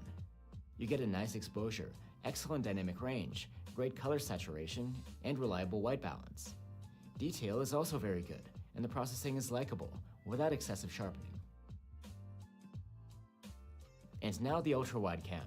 Its performance during the day is pretty solid, with good sharpness and detail for this sort of camera. The colors and dynamic range are excellent too. And since this camera has autofocus, you can use it to take close-up macro shots as well, and the quality is pretty decent. At night, the ultra-wide camera does a solid job too. Exposures are nice and bright, and dynamic range is very good. Colors are a bit less saturated than the main cam, and detail is generally alright, but can be softer in darker scenes or in the shadows. The Razr 60 Ultra can record video in up to 8K resolution with the main camera and 4K with the others. We stick to 4K in our tests, and the main camera's footage is very good, with wide dynamic range and vivid colors. Detail is also quite great. The 2x clips are naturally softer. It is acceptable in a pinch though. The ultra-wide's 4K capture is pretty solid, with wide dynamic range, nice colors, and good detail. Video stabilization is always on, and it does an excellent job to smooth out shakiness from walking. And in the dark, the main camera does pretty well. Its videos have good exposure and dynamic range, and colors are also on point, but detail is a bit on the soft side. So there you have it, the Moto Razr 60 Ultra. It's definitely an improvement over the previous model. They've added some dust resistance this time around, and you get much longer battery life, a cutting-edge chipset, and better, more versatile cameras. Our main concerns here are that the CPU throttles heavily, and that this phone is quite expensive, about as much as a true flagship camera phone. If you don't really need the folding tech, one of those could be a better buy. But if you're set on the flip form factor, the Moto Razr 60 Ultra could be worth checking out, especially after its price cools down a bit. Thanks for watching, guys. If you're looking for alternatives, you could save some cash with last year's Moto Razr 50 Ultra. And then there's also the Samsung Galaxy Z Flip 6. Let us know what you think, and I'll see you on the next one.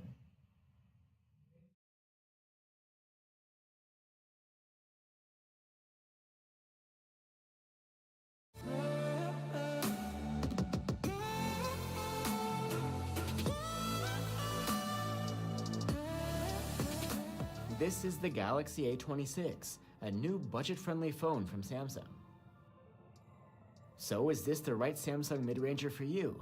I'm Will for GSM Arena, and let's find out in our Samsung Galaxy A26 review.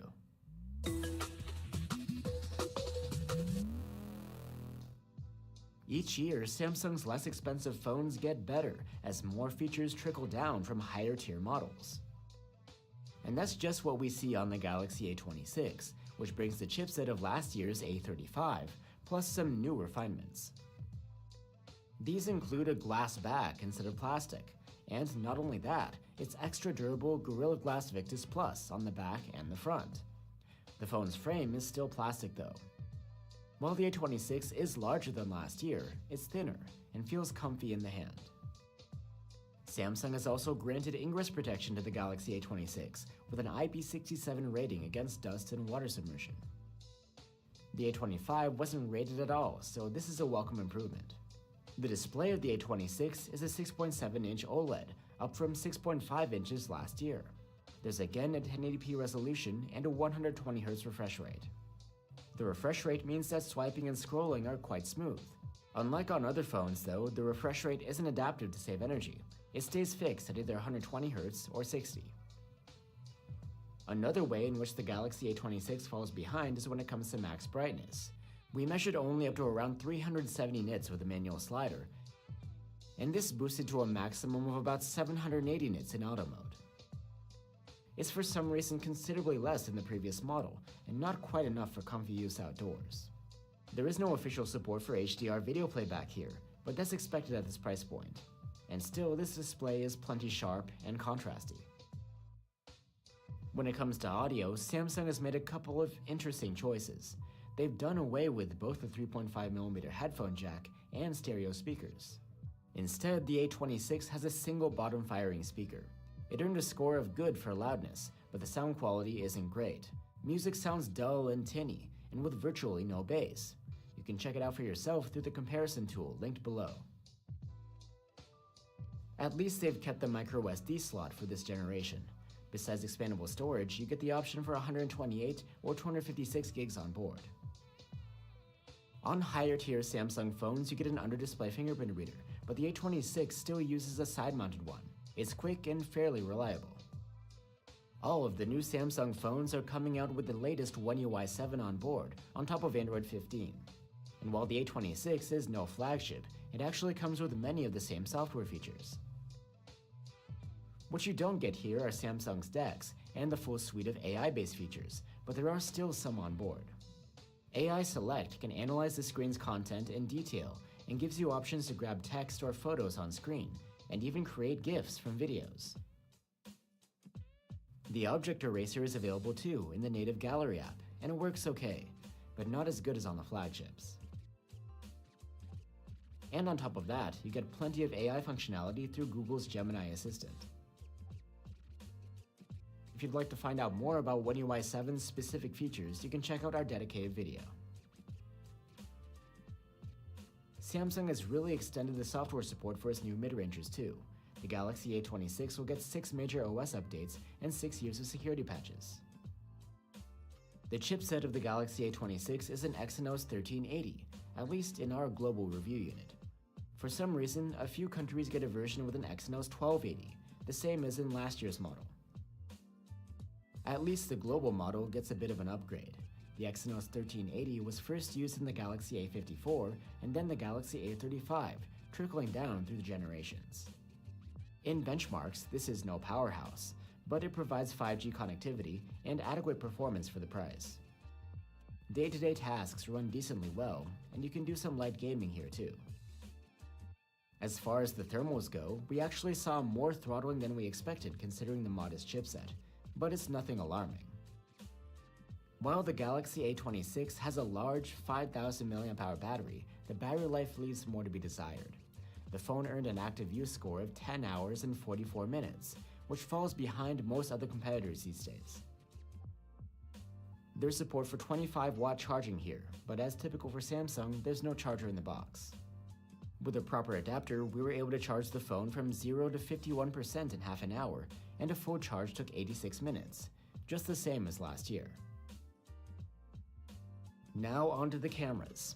On the back, there's a main cam, an ultra-wide, and a macro camera, just like the A25. Let's start off with the main camera. It can produce decent-looking shots with nice colors. But outside of perfect lighting conditions, the sharpness and detail deteriorate fast, and you see some graininess in shadows. There were some focusing issues in the shots, and we even noticed focus hunting while shooting. And here's a look at some shots of people, taken in portrait mode. When zooming in digitally at 2 times, the results are considerably softer, noisier, and less detailed. In the dark, the Galaxy A26 prefers to use its automatic night mode processing. This brightens up shadows and reduces noise. Still, the phone generally takes soft photos, with errors in the colors and white balance. Photos from the ultra-wide camera come out somewhat soft, but colors and contrast are decent. While the results aren't impressive, they're okay for the budget. Here's a look at ultra-wide photos taken at night. Regardless of the automatic night mode, the photos come out grainy with not much fine detail. The colors are once again off, but not as much as on the main camera for some reason. The 2-megapixel macro cam can take some usable close-ups, but the detail is unimpressive, as you'd expect at this resolution. And selfies are taken with the 13-megapixel front-facing cam. These are actually very good. They're pretty colorful, detailed, and sharp. Even in more challenging lighting conditions, the photos come out pretty good. The Galaxy A26 can record videos in 4K with the main cam, but the ultra-wide and selfie cameras are capped at 1080p. The main camera produces videos that seem soft for 4K resolution, and it tends to go for lower exposure. Colors, contrast, and dynamic range, on the other hand, seem to be on point. The ultra-wide's 1080p video is rather soft and lacks fine detail, but dynamic range, colors, and contrast are good. Electronic stabilization does a decent job to smooth things out. Too bad it's only supported in 1080p resolution. And the nighttime footage from the main cam seems pretty good. There isn't too much noise, and sharpness is decent. So there you have it, guys. The Galaxy A26 brings a much more durable and premium build than last year, a larger screen, and new software features and longer software support. The selfies are good, and there's expandable storage. However, there have also been downgrades. The screen isn't as bright, and you lose the headphone jack and stereo speakers. Plus, you can find competitors with better battery life, charging speed, and chipset performance. There are plenty of solid options at this price, and because of that, the Galaxy A26 is tough to recommend. Thanks for watching, guys. If you're looking for alternatives, you can check out our reviews of the Xiaomi Redmi Note 14 Pro 5G and Samsung's own Galaxy A35. Let us know what you think, and I'll see you on the next one.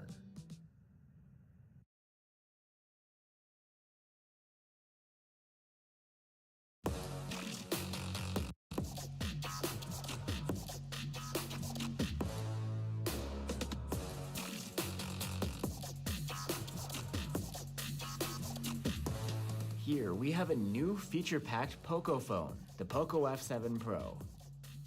Could this be the flagship killer to watch out for in 2025?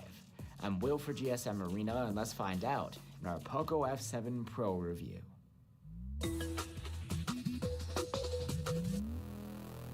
The Poco F7 Pro is a premium mid-ranger, providing many features you'd like from a flagship at a lower price.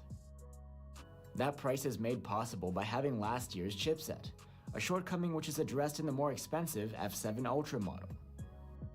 Still, the F7 Pro's chipset is not one to scoff at, and the phone also has a high-quality display, fast charging, and a sizable battery. The back of the F7 Pro is flat and made of glass, with a dual-tone design. The upper third is mostly glossy, while the rest is frosted. The aluminum frame is flat and lends some extra grip. Overall, the phone feels quite premium. Xiaomi has improved the ingress protection this year. Rather than just splash-proofing, the Poco F7 Pro is now IP68 rated against dust and water submersion. The F7 Pro has what seems like the same display as last year, a 6.67-inch OLED with a QHD resolution and 120Hz refresh rate. This time around, it's protected by Gorilla Glass 7i. The max brightness is higher this year too, for even better usability outdoors. We measured a maximum of about 780 nits with the manual slider, and this can boost up to 1480 nits in auto mode when you need it.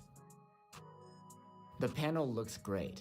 It's extra sharp with a pixel density of 526 ppi, and you also get perks like 12-bit color depth and support for the Dolby Vision and HDR10 Plus video standards. However, since it doesn't use LTPO tech, this screen's refresh rate isn't as adaptive as some flagships. It can go from a smooth 120Hz to a minimum of 60Hz while idling to save power. For audio, there's a pair of stereo speakers with very good loudness. We like the phone's sound output. It's got a good balanced frequency response and no real flaws to speak of. You can check out the link below for our comparison tool to listen for yourself. You can wake up and unlock the phone with an under-display fingerprint reader. It's an ultrasonic one and very fast and reliable. And the phone comes with 256 or 512 gigs of storage on board, and that isn't expandable through microSD. The interface of the phone is Xiaomi's newest HyperOS 2 on top of Android 15. It brings some optimizations and aesthetic tweaks compared to the previous version, but it runs much the same way as what you'd get on any recent Xiaomi or Poco phone.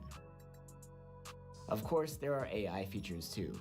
You get Google's Gemini AI assistant on board, with all of the functionality that it provides. There are also AI functions for working with text. You'll find that within the Notes app. The AI can do things like summaries, proofreading, translation, and changing the layout. Other AI-based features include an interpreter for real-time translation and subtitles.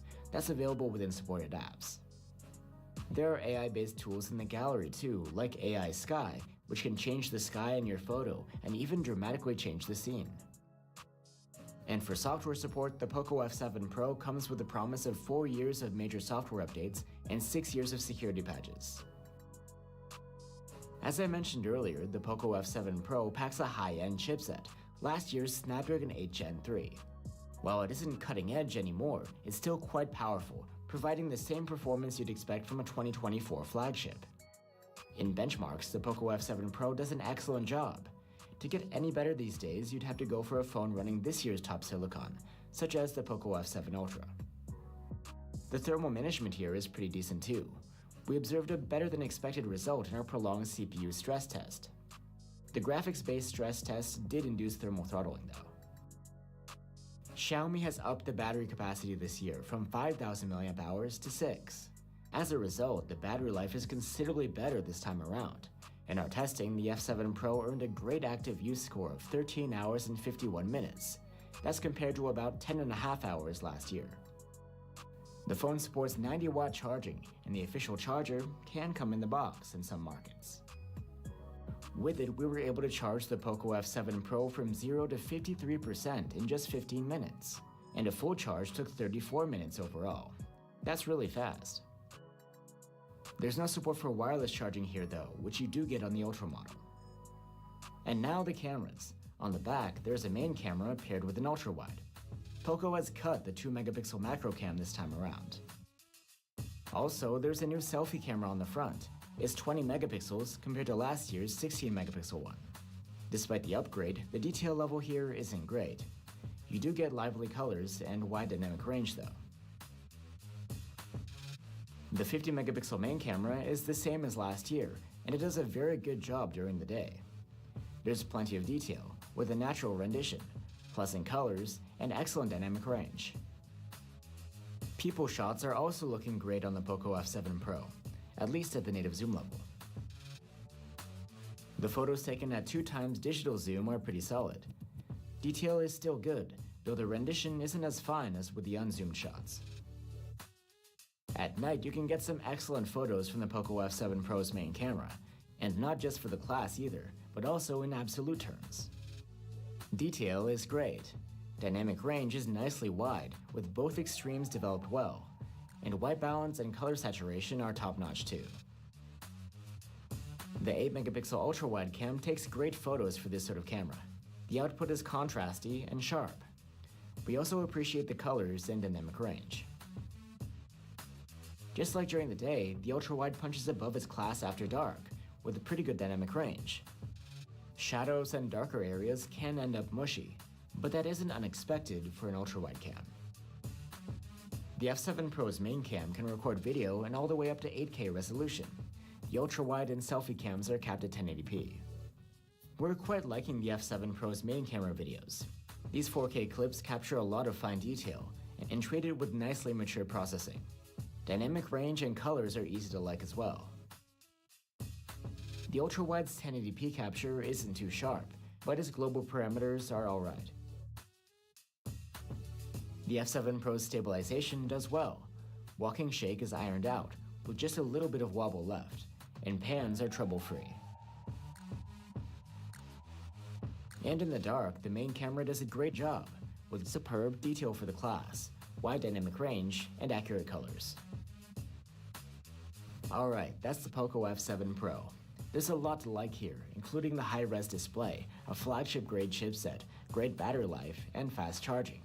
Plus, even though you don't expect good cameras on a flagship killer, their performance here is quite solid, except for maybe the selfie cam. All in all, if you're looking for a nice, high-performance mid-ranger that's no slouch in the camera department, the Poco F7 Pro is worth recommending. Thanks for watching, guys. If you're looking for alternatives, you can check out our reviews of the Xiaomi 14T Pro and the OnePlus 13R. Let us know what you think, and I'll see you on the next one.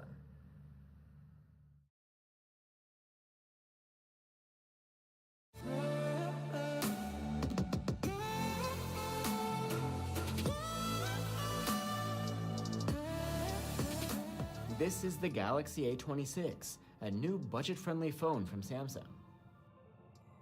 So is this the right Samsung mid-ranger for you? I'm Will for GSM Arena, and let's find out in our Samsung Galaxy A26 review.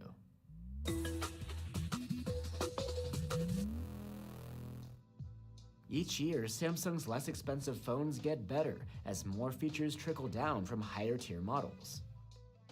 And that's just what we see on the Galaxy A26, which brings the chipset of last year's A35, plus some new refinements. These include a glass back instead of plastic, and not only that, it's extra durable Gorilla Glass Victus Plus on the back and the front. The phone's frame is still plastic though. While the A26 is larger than last year, it's thinner and feels comfy in the hand. Samsung has also granted ingress protection to the Galaxy A26 with an IP67 rating against dust and water submersion. The A25 wasn't rated at all, so this is a welcome improvement. The display of the A26 is a 6.7-inch OLED, up from 6.5 inches last year. There's again a 1080p resolution and a 120Hz refresh rate. The refresh rate means that swiping and scrolling are quite smooth. Unlike on other phones though, the refresh rate isn't adaptive to save energy. It stays fixed at either 120Hz or 60. Another way in which the Galaxy A26 falls behind is when it comes to max brightness. We measured only up to around 370 nits with a manual slider, and this boosted to a maximum of about 780 nits in auto mode. It's for some reason considerably less than the previous model, and not quite enough for comfy use outdoors. There is no official support for HDR video playback here, but that's expected at this price point.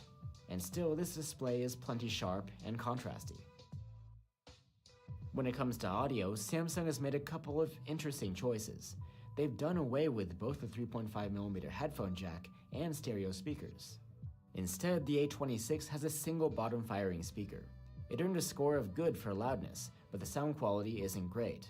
Music sounds dull and tinny, and with virtually no bass. You can check it out for yourself through the comparison tool linked below. At least they've kept the microSD slot for this generation. Besides expandable storage, you get the option for 128 or 256 gigs on board. On higher tier Samsung phones, you get an under-display fingerprint reader, but the A26 still uses a side-mounted one. It's quick and fairly reliable. All of the new Samsung phones are coming out with the latest One UI 7 on board, on top of Android 15. And while the A26 is no flagship, it actually comes with many of the same software features. What you don't get here are Samsung's DeX and the full suite of AI-based features, but there are still some on board. AI Select can analyze the screen's content in detail and gives you options to grab text or photos on screen, and even create GIFs from videos. The Object Eraser is available too in the native Gallery app, and it works okay, but not as good as on the flagships. And on top of that, you get plenty of AI functionality through Google's Gemini Assistant. If you'd like to find out more about One UI 7's specific features, you can check out our dedicated video. Samsung has really extended the software support for its new mid-rangers too. The Galaxy A26 will get 6 major OS updates and 6 years of security patches. The chipset of the Galaxy A26 is an Exynos 1380, at least in our global review unit. For some reason, a few countries get a version with an Exynos 1280, the same as in last year's model. At least the global model gets a bit of an upgrade. The Exynos 1380 was first used in the Galaxy A54 and then the Galaxy A35, trickling down through the generations. In benchmarks, this is no powerhouse, but it provides 5G connectivity and adequate performance for the price. Day-to-day tasks run decently well, and you can do some light gaming here too. As far as the thermals go, we actually saw more throttling than we expected considering the modest chipset, but it's nothing alarming. While the Galaxy A26 has a large 5000 mAh battery, the battery life leaves more to be desired. The phone earned an active use score of 10 hours and 44 minutes, which falls behind most other competitors these days. There's support for 25-watt charging here, but as typical for Samsung, there's no charger in the box. With a proper adapter, we were able to charge the phone from 0 to 51% in half an hour, and a full charge took 86 minutes, just the same as last year. Now onto the cameras. On the back, there's a main cam, an ultra-wide, and a macro camera, just like the A25. Let's start off with the main camera. It can produce decent-looking shots with nice colors. But outside of perfect lighting conditions, the sharpness and detail deteriorate fast, and you see some graininess in shadows. There were some focusing issues in the shots, and we even noticed focus hunting while shooting. And here's a look at some shots of people, taken in portrait mode. When zooming in digitally at 2 times, the results are considerably softer, noisier, and less detailed. In the dark, the Galaxy A26 prefers to use its automatic night mode processing. This brightens up shadows and reduces noise. Still, the phone generally takes soft photos, with errors in the colors and white balance. Photos from the ultra-wide camera come out somewhat soft, but colors and contrast are decent. While the results aren't impressive, they're okay for the budget. Here's a look at ultra-wide photos taken at night. Regardless of the automatic night mode, the photos come out grainy with not much fine detail. The colors are once again off, but not as much as on the main camera for some reason. The 2-megapixel macro cam can take some usable close-ups, but the detail is unimpressive, as you'd expect at this resolution. And selfies are taken with the 13-megapixel front-facing cam. These are actually very good. They're pretty colorful, detailed, and sharp. Even in more challenging lighting conditions, the photos come out pretty good. The Galaxy A26 can record videos in 4K with the main cam, but but the ultra-wide and selfie cameras are capped at 1080p. The main camera produces videos that seem soft for 4K resolution, and it tends to go for lower exposure. Colors, contrast, and dynamic range, on the other hand, seem to be on point. The ultra-wide's 1080p video is rather soft and lacks fine detail, but dynamic range, colors, and contrast are good. Electronic stabilization does a decent job to smooth things out. Too bad it's only supported in 1080p resolution. And the nighttime footage from the main cam seems pretty good. There isn't too much noise and sharpness is decent. However, there have also been downgrades. The screen isn't as bright, and you lose the headphone jack and stereo speakers. Plus, you can find competitors with better battery life, charging speed, and chipset performance. There are plenty of solid options at this price, and because of that, the Galaxy A26 is tough to recommend. Thanks for watching, guys. If you're looking for alternatives, you can check out our reviews of the Xiaomi Redmi Note 14 Pro 5G and Samsung's own Galaxy A35. Let us know what you think, and I'll see you on the next one.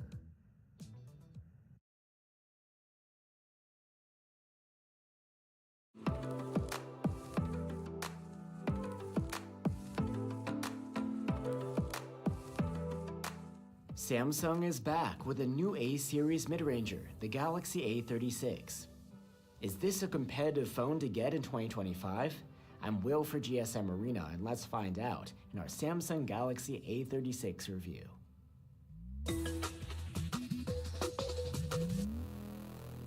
Samsung seems to have honed in on a standard design and feature package for many of its phones, including the Galaxy A30 series. But that's not to say that there aren't any changes here compared to last year. The A36 has a larger screen, a Snapdragon chipset, and a new selfie camera. Plus, there's now 45-watt charging. Another change is that this year, Samsung has included the durable Gorilla Glass Victus Plus from the front side onto the back as well. You'll also notice that the cameras are unified into an island this time around. You still get a plastic frame. And while the phone is a little bigger than last year, it actually weighs less. The ingress protection hasn't changed. The Galaxy A36 is rated at IP67 against dust and water. Like I mentioned, the screen has gotten bigger. It's 6.7 inches instead of 6.6. Again, a 1080p OLED with a 120Hz refresh rate. The display has gotten a bit brighter than last year. We measured a maximum of about 430 nits with the manual slider, which can boost to over 1230 in auto mode. The A35 could do just over 1000. Besides that, this screen performs just the same as before. The smooth 120Hz refresh rate is adaptive, able to dial down to 60Hz when the screen is idling to save energy. And the display looks good overall, with plenty of sharpness. There's again no official HDR video support here. The phone has a pair of stereo speakers for your audio, with good loudness. The sound quality is also good, with solid vocals and bass, and okay highs. You can listen for yourself and compare through the link below. The Galaxy A36 has an optical under-display fingerprint reader for biometric input, and is quite responsive. For storage, the A36 comes with 128 or 256 gigs of storage on board, but unlike last year, this is not expandable through microSD. The interface of the phone is Samsung's latest One UI 7 on top of Android 15, and the A36 actually comes with a lot of the software features you'd get on the flagships. What you don't get here are Samsung's DeX and the full suite of AI-based features, but there are still a few on board. For example, there's Google's Gemini AI Assistant, which packs plenty of functionality. There's also AI Select, which can analyze the screen's content in detail and offers actions like grabbing text or photos on screen and creating wallpapers or even GIFs. The Object Eraser is available too in the native Gallery app, and it works okay, but not quite as good as on the flagships. If you'd like to find out more about One UI 7's specific features, you can check out our dedicated video. And notably, Samsung has really extended the software support for its new mid-rangers. The Galaxy A36 will get 6 major OS updates and 6 years of security patches. Rather than an Exynos chipset like we saw last year, the Galaxy A36 uses one from Qualcomm, a Snapdragon 6 Gen 3. There isn't a huge difference actually. In benchmarks, the A36 earns roughly the same scores as its predecessor, except for a minor boost in raw graphics scores. Overall, the phone is far from a powerhouse, but the performance is adequate for the price, and the A36 runs smoothly for daily tasks and light gaming. And as you might expect from a phone with a modest chipset, the A36 doesn't run hot, and it went through our prolonged stress test without throttling. The Galaxy A36 has a 5000 mAh battery, and the battery life is decent, but a bit less than last year's model. In our battery life test, the phone earned an active use score of 11 hours and 38 minutes. One of the more notable upgrades this year is support for 45-watt charging instead of 25 watts, but the increase in charging speed itself is not as much as you might think.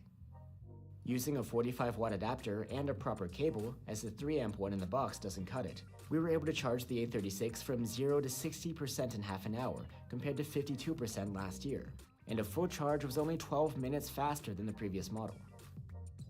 On the back of the phone, you get the same camera setup as last year, with a main cam, an ultra-wide, and a macro camera. There has been a change in the selfie camera though. The new front-facing cam is 12 megapixels. So why not start off with selfies then? This is an upgrade. The image quality is excellent here, with good detail bringing out facial features and nice skin tones. The dynamic range could be better, but it's not a major issue. Moving on to the main camera. The overall quality is solid, with plenty of detail and a nicely wide dynamic range. Shadows and highlights are well developed too. The colors are not exactly true to life, and have a bit of extra pop to them. Our main gripe is that the exposure and color rendition can be inconsistent at times, especially if the lighting isn't perfect. The main camera is competent when handling people and faces. Textures and skin tones both look very natural.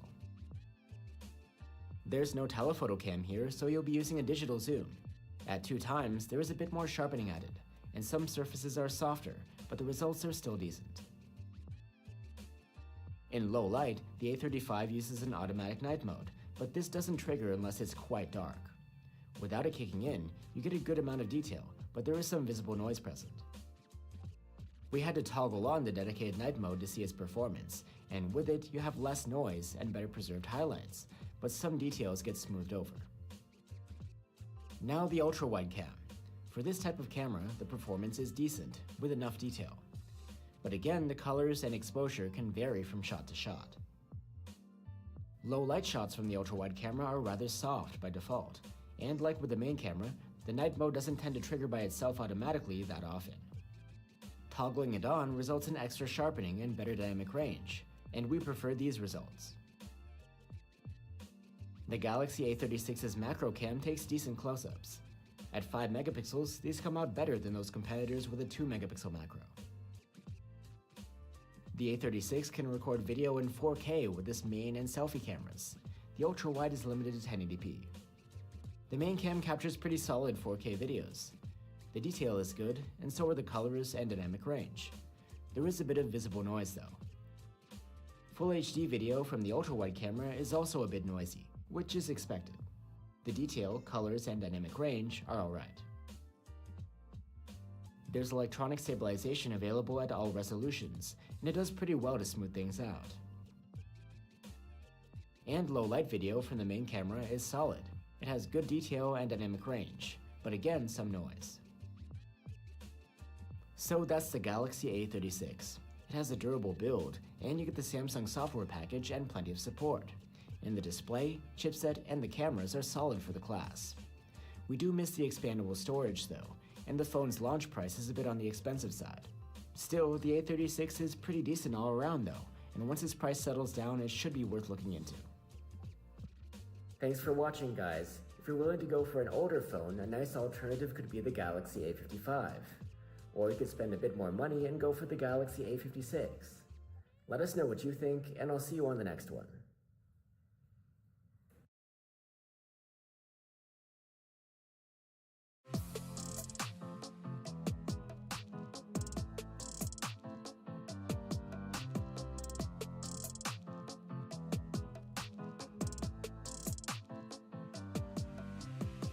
Here is a new mid-ranger from Motorola, the Edge 60 Fusion.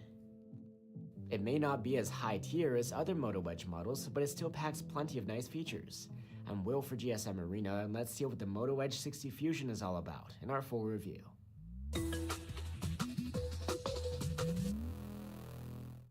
Historically, Motorola's Fusion phones have been the more budget-friendly models of the Moto Edge lineup. The Edge 60 Fusion still has plenty to offer feature-wise though. There's a higher-res OLED display, advanced ingress protection, and a large battery with fast charging, and you even get expandable storage. Like the previous model, the Edge 60 Fusion has a thin and sleek design, with a back covered in vegan leather that curves seamlessly into the camera housing. The back also curves into a thin plastic frame. Overall, the phone feels light in the hand and easy to wield. While last year's Fusion had IP68 rated ingress protection against dust and water submersion, the new model is also rated at IP69, which means it can withstand heated water jets too. The phone also complies with a military standard for use in extreme conditions, and the display is protected by tougher Gorilla Glass 7i. The 6.67-inch OLED display also has a higher 1220p resolution this time around. The screen refresh rate is 120 Hz, and there's no difference from market to market like last year. The display looks great at an angle, and swiping and scrolling feel perfectly smooth. The refresh rate is able to dial down to 60 Hz when the screen is idling to save energy. At 446 ppi, the display is sharper than last year's model.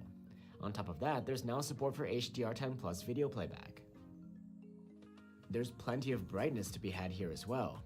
We measured around 470 nits maximum with the manual slider, and this can boost to over 1370 nits in auto mode, plenty for comfy use outdoors. The Edge 60 Fusion has a stereo speaker setup for audio with excellent loudness. The sound quality is great too, with deep and warm sound. We'll drop a link if you want to listen for yourself and compare to other phones. For biometrics, there's an optical under-display fingerprint reader. It's quite responsive, but we wish the placement was a bit higher up for comfort's sake. The Edge 60 Fusion has a higher base storage tier than last year, coming with 256 or 512 gigs of storage on board.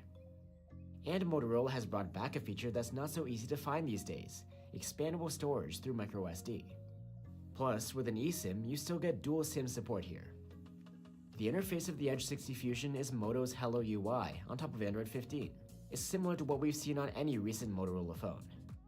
The experience is close to stock Android, except for specific Moto features which you can find organized within the Moto Hub. One new feature you can find is Smart Tabs within the app drawer. These allow you to access a newsfeed, or notes that you've recorded in the Journal app. And you get the latest iteration of Smart Connect.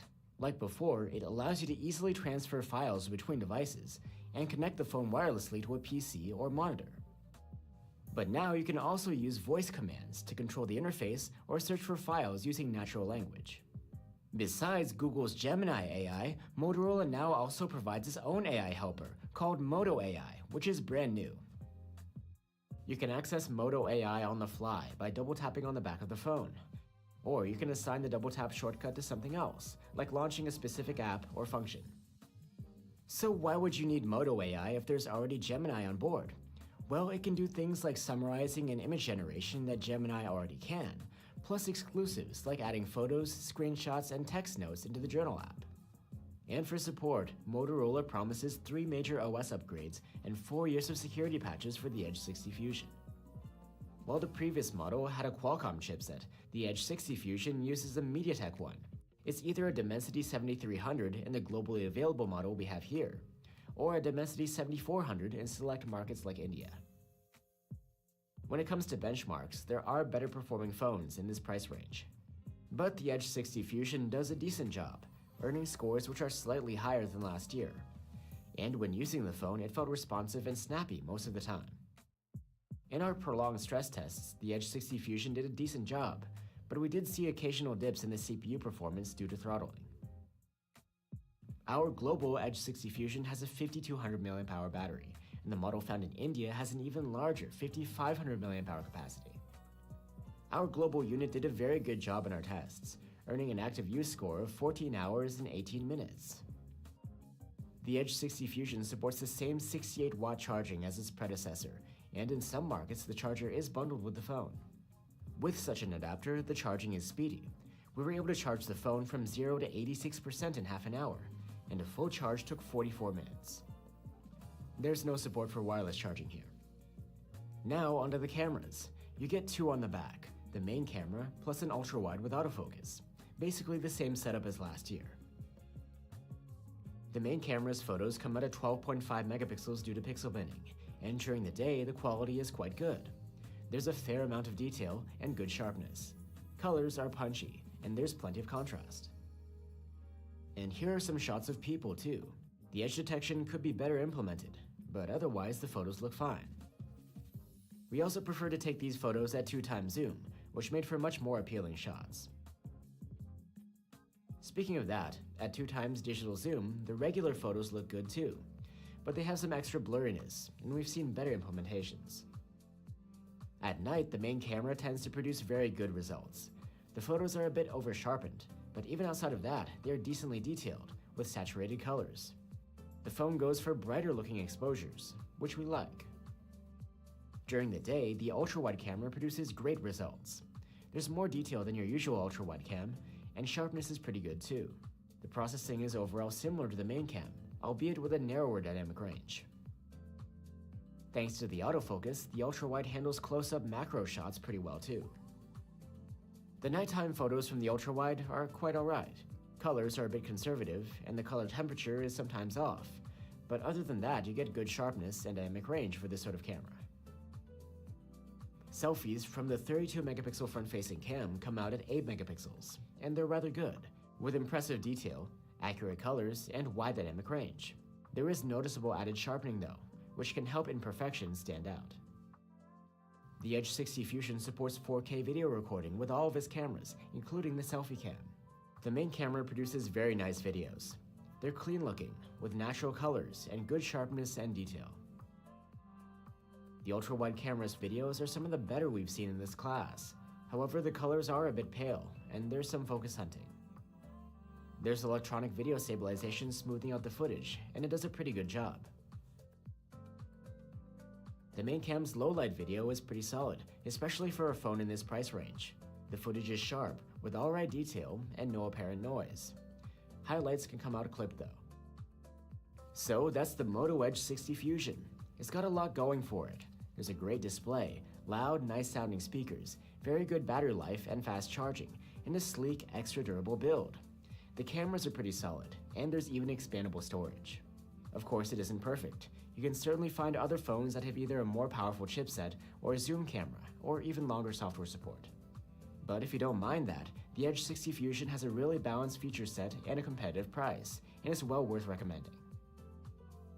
Thanks for watching, guys. If you're looking for an alternative with a better chipset, you can check out our review of the Poco X7 Pro. And another unique alternative is the Nothing Phone 3A. Let us know what you think, and I'll see you on the next one.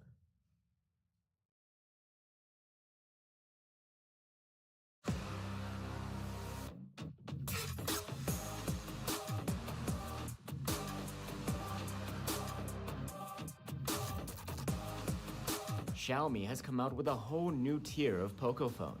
This is the Poco F7 Ultra.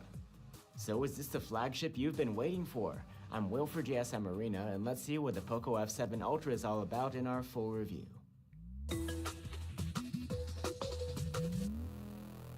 We're used to seeing Poco phones with flagship killing specs, but now there's the F7 Ultra, a full-on flagship model. Unlike what we see on flagship killers, here you get the newest cutting-edge chipset and a set of high-end cameras. Design-wise, the F7 Ultra doesn't stray far from its Poco roots, at least in this colorway. The glass back is Poco yellow, and you get gold accents on the black camera bump. The aluminum frame is matte black too, continuing the theme. Overall, the phone feels solid and premium. The F7 Ultra has IP68 rated ingress protection against submersion in water. The display of the Poco F7 Ultra is a 6.67-inch OLED with a QHD resolution and a 120Hz refresh rate, not unlike last year's Poco F6 Pro, which was the top model back then. But this time around, the screen is protected by something called Shield Glass, much in the same vein as the Xiaomi 15 series. Another change is that there's been an improvement in brightness.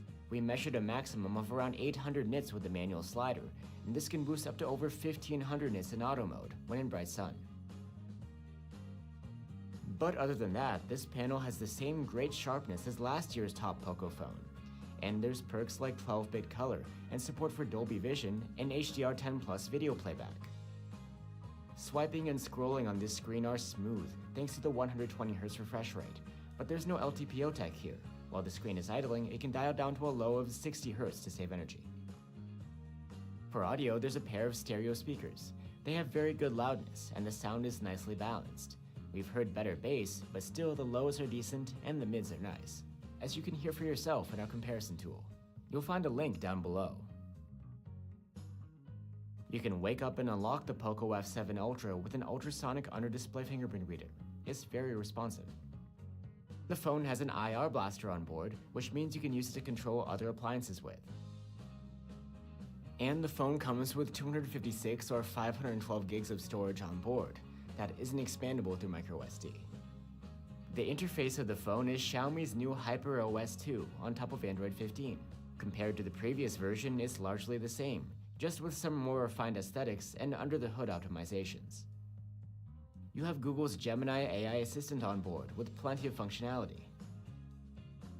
And not only that, there are plenty of other AI features too, under the umbrella of what Xiaomi calls Hyper AI.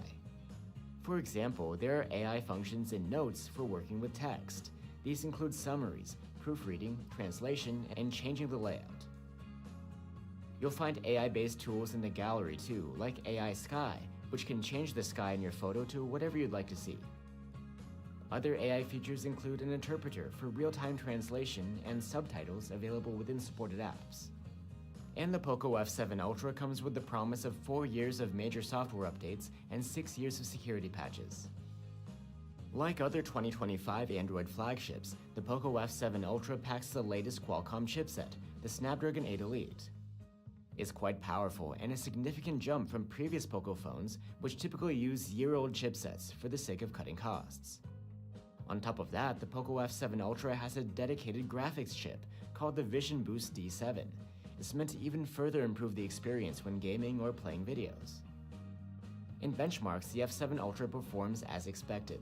The results are great, fitting in at the top of the charts amongst other current flagships. And when using the phone, it feels responsive and powerful. The phone boasts an advanced passive cooling system, but despite that, the Poco F7 Ultra did display significant thermal throttling during our prolonged stress tests. At 5300 mAh, the battery here is larger than last year's Poco F6 Pro. We see a considerable improvement in the battery life too, with the Poco F7 Ultra scoring a good active use score of 13 hours and 32 minutes in our tests. There's again support for 120-watt charging, and a charger may or may not come included depending on the market. We had the charger bundled, and with it we were able to charge the Poco F7 Ultra from 0 to 60% in 15 minutes, and a full charge took just half an hour. There's also support for 50-watt wireless charging here. And now onto the cameras. The Poco F7 Ultra has 3 on the back, and it's a more advanced setup than previous models. Rather than a tiny macro camera, now there's a dedicated 2.5 times telephoto cam, which actually can take macro shots too. During the day, the F7 Ultra captures great photos with its main camera. Images have plenty of pop, both in terms of contrast and saturation, but it's not too extreme. Dynamic range is excellent, and white balance proved dependable.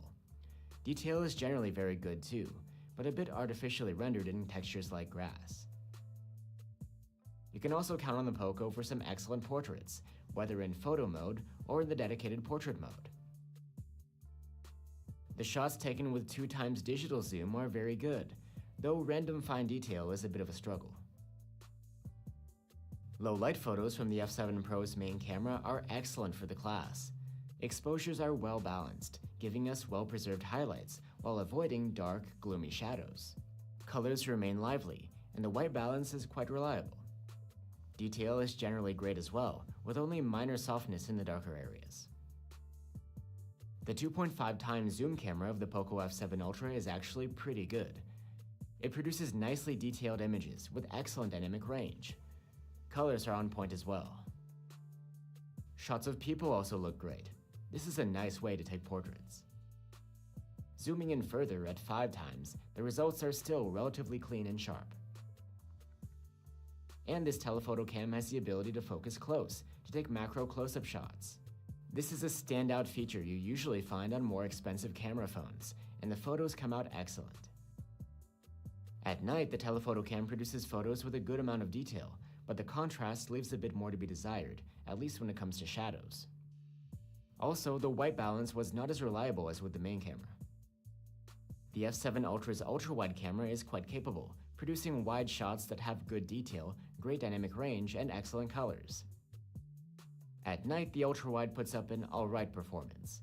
Detail is a little on the soft side, but colors are well preserved, and dynamic range is quite good. Selfies come from a 32-megapixel front-facing cam at the native resolution. They're a bit on the soft side, and the colors are a bit muted, but the dynamic range is great. The Poco F7 Ultra can record video in up to 8K with the main cam, 4K with the telephoto, and just 1080p with the ultra-wide and selfie cameras. The main camera's videos are excellent, with plenty of detail, and it's rendered quite nicely too. Dynamic range and colors are also on point. The 2.5 times zoomed footage is more into good territory. It's a bit less sharp and is a touch overexposed. The ultra-wide's 1080p clips are alright considering the resolution, with nice colors and dynamic range. Electronic stabilization on the f7 Ultra is excellent, producing very steady footage, with just a few minor hiccups while walking. And in the dark, the main camera's footage has so-so sharpness, but it's pretty good in terms of dynamic range and color rendition. So there you have it, guys. With the Poco F7 Ultra, Xiaomi has taken the Poco brand out of flagship killer territory, offering a model for people who want to spend a bit more money. On top of the features you expect from Poco, you also get a much more powerful chipset, better battery life, and a pretty nice set of cameras. They're not top-tier camera phone level, but they're still quite good. All in all, if you're shopping in this price range, the Poco F7 Ultra is quite solid all around, and it's worth recommending. Thanks for watching, guys. If you're looking for alternatives on our channel, you can check out our reviews of the Samsung Galaxy S24 FE and the Xiaomi 14. Let us know what you think, and I'll see you on the next one.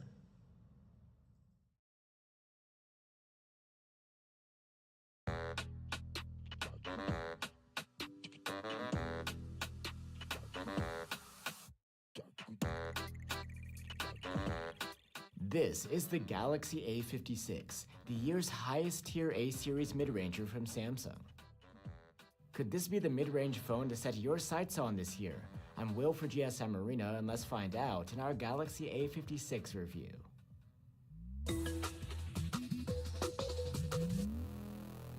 The Galaxy A50 series contains some of Samsung's most popular mid-rangers, and the newest model, the A56, looks to continue that tradition.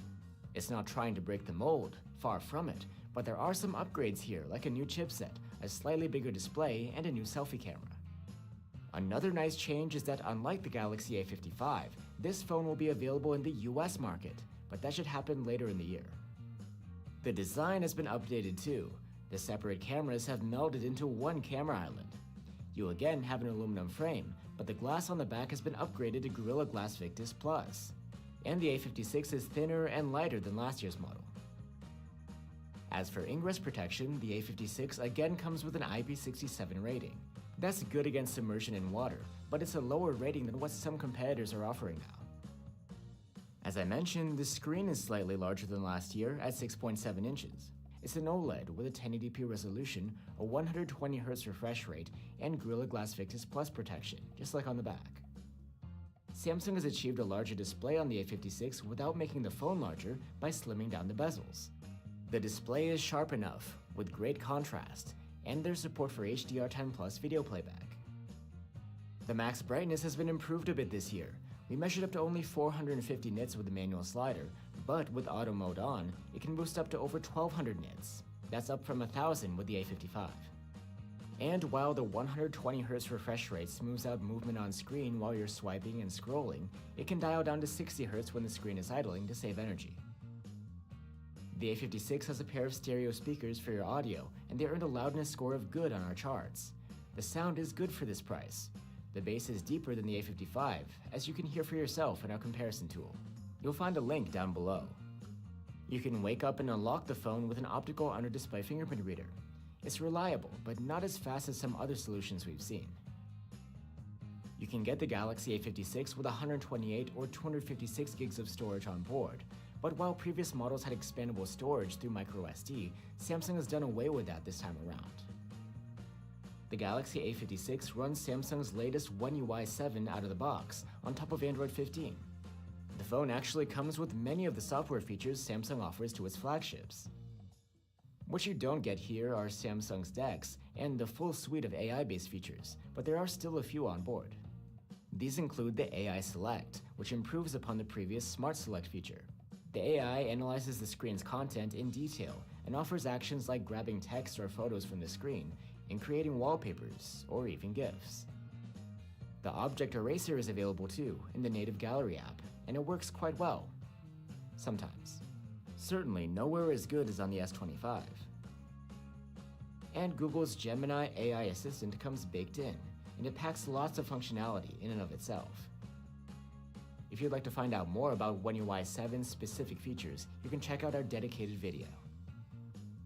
Samsung has really extended the software support window for the new Galaxy A phones. The Galaxy A56 comes with a promise of 6 OS updates and 6 years of security patches.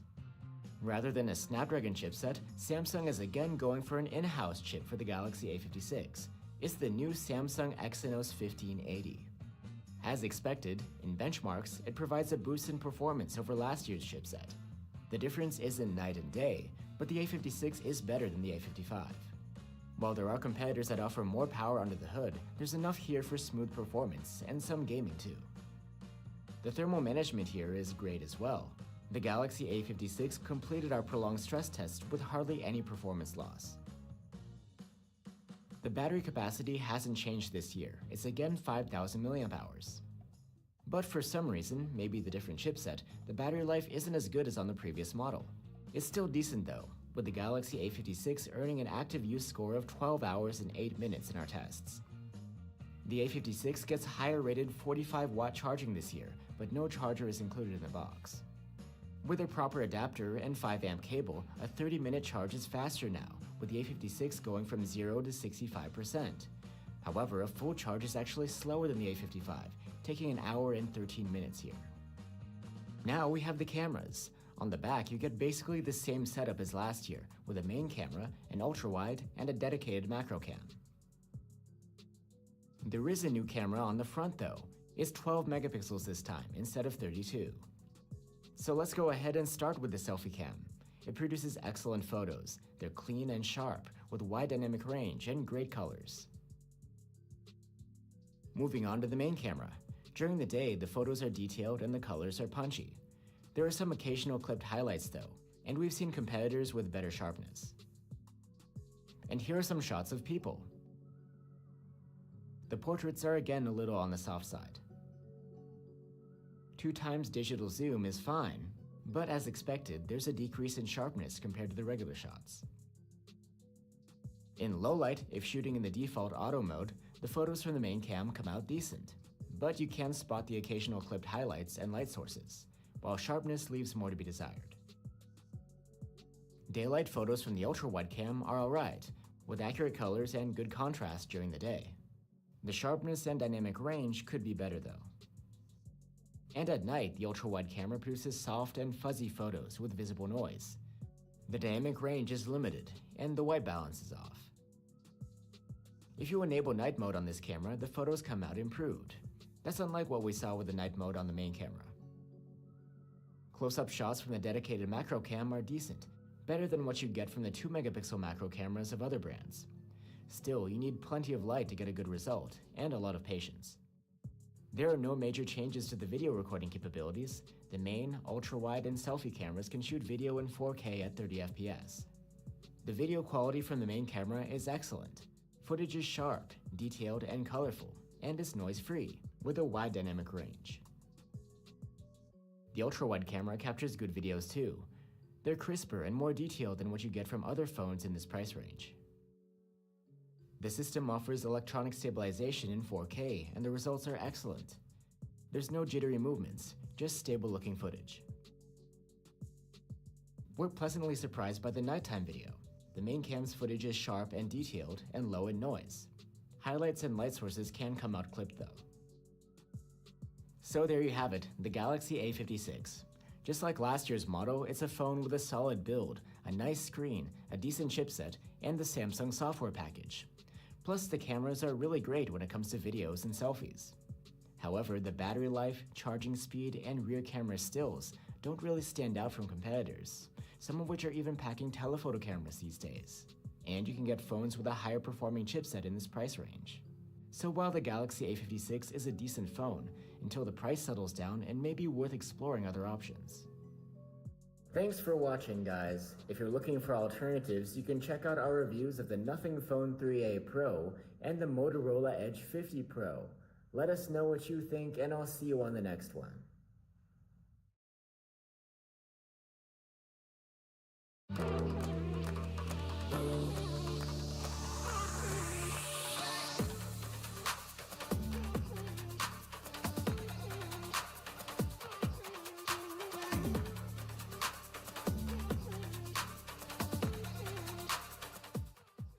Nothing has a new mid-range phone, the Nothing Phone 3a Pro. So what's new here, and could this be the best we've seen yet from Nothing's A series? I'm Will for GSM Arena, and let's find out in our Nothing Phone 3a Pro review.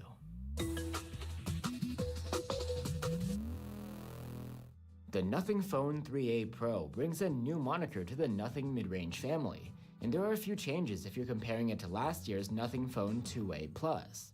These include a larger display, a Snapdragon chipset, and a third camera on the back, which is a 3x zoom. We'll note that there's also a regular Nothing Phone 3a, which is much the same phone as this one, except for some changes in the cameras. Nothing has maintained the same unique design, which uses a see-through backing to show off some internal parts of the phone. The 3 LED lights, which Nothing calls glyphs, are back too. Nothing says the frame is made of aluminum, though it feels like plastic, and the back is made of glass this time around. The ingress protection has been improved. It's now IP64, which is better against dust. It isn't protection against water submersion though, just splashes. Let's talk a bit more about those glyph LEDs. They're a recurring feature on Nothing phones, and they can light up for different purposes. These include notification alerts, a ring light for shooting with the cameras, and visual feedback for the volume and charging. And some third-party apps can integrate with them too. There's a dedicated glyph interface for controlling their behavior. And you can use the Composer app to create custom ringtones/glyph patterns. Another interesting hardware feature is something called the Essential key. Clicking this button allows you to quickly take a screenshot. Holding it down records a voice memo along with the screenshot, and double-clicking it opens the place they're stored, called the Essential space. The Essential key is an interesting novelty, but might not be so useful to people that don't have these particular note-taking habits. The display of the Nothing Phone 3a Pro is a 6.77-inch OLED with a 1080p resolution and a 120Hz refresh rate. The screen looks good overall, is plenty sharp, and has support for both 10-bit color and HDR10 Plus video playback. There's been an improvement in the max brightness this time around. We measured up to over 760 nits with the manual slider, and this can boost to over 1300 nits in auto mode when you need it. And while the 120Hz refresh rate smooths out your swiping and scrolling, the phone can dial that down to 60Hz when it's idling to save energy. But as we've seen on previous models, there's no support for high frame rate gaming here. For audio, there's a set of stereo speakers. They have very good loudness, and the sound quality is decent, with clean mids and highs, and some bass. I'm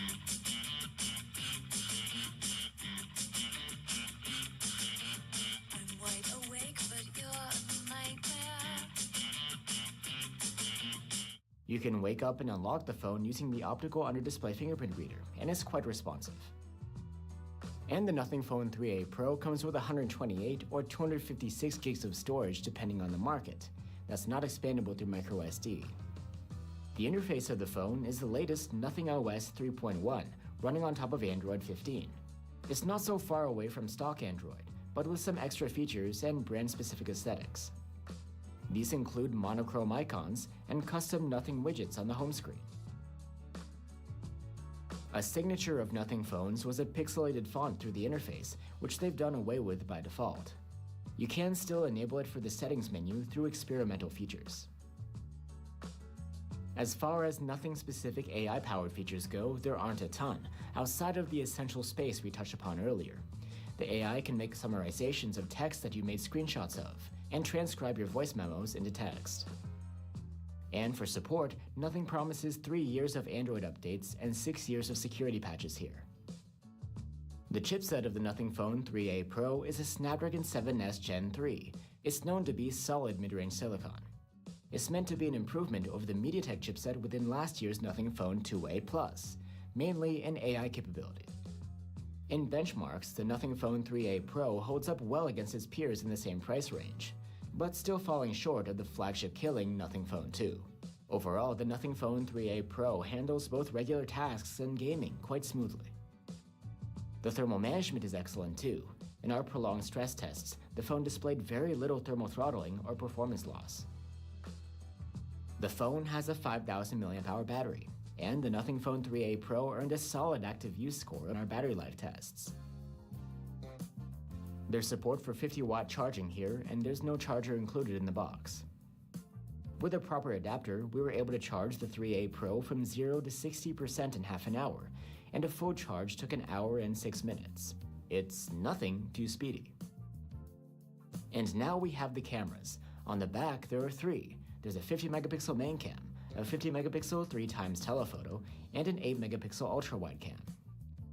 This ultra-wide has been swapped out from a 50-megapixel one, arguably a downgrade. But having a telephoto cam this time around makes for some extra versatility. The main camera captures nice photos at 12.5 megapixels due to pixel binning. The detail is great, and there's very little noise. Contrast and dynamic range are also very good, and the same goes for colors. And here are some shots of people. They look good, with detailed facial features and pleasing skin tones. The main cam can capture some solid 2x digital zoom photos. The quality is decent, not so far away from those of the regular shots. The main cam holds up well in low light conditions, where the Nothing Phone 3a Pro uses automatic night mode processing. It captures plenty of detail with low noise. Shadows are well developed, and the dynamic range is great. The new periscope telephoto cam is quite solid, capturing very sharp and detailed 3x zoomed photos during the day, with colors that are well matched to the main camera. The telephoto cam is also great for portraits. Plus, it's capable of close focusing, which means you can take macro close-up shots with it. In low light, the telephoto camera maintains its stellar performance. The 3x shots are sharp and have plenty of detail and a wide dynamic range. During the day, the ultra-wide photos are very good for an 8-megapixel camera. There's a very good amount of detail and nice colors. At night, the ultra-wide shots are soft, but the dynamic range and contrast are quite good. Selfies come from a 50-megapixel front-facing cam at the native resolution, which is a bit excessive. The overall quality is good, with nice skin tones and texture, but we feel it could have been even better with some pixel binning. The Nothing Phone 3a Pro can capture 4K video with its main and selfie cameras. Both the ultra-wide and telephoto are limited to 1080p. The main camera's 4K videos are great, with plenty of detail, nice looking colors, and practically no noise.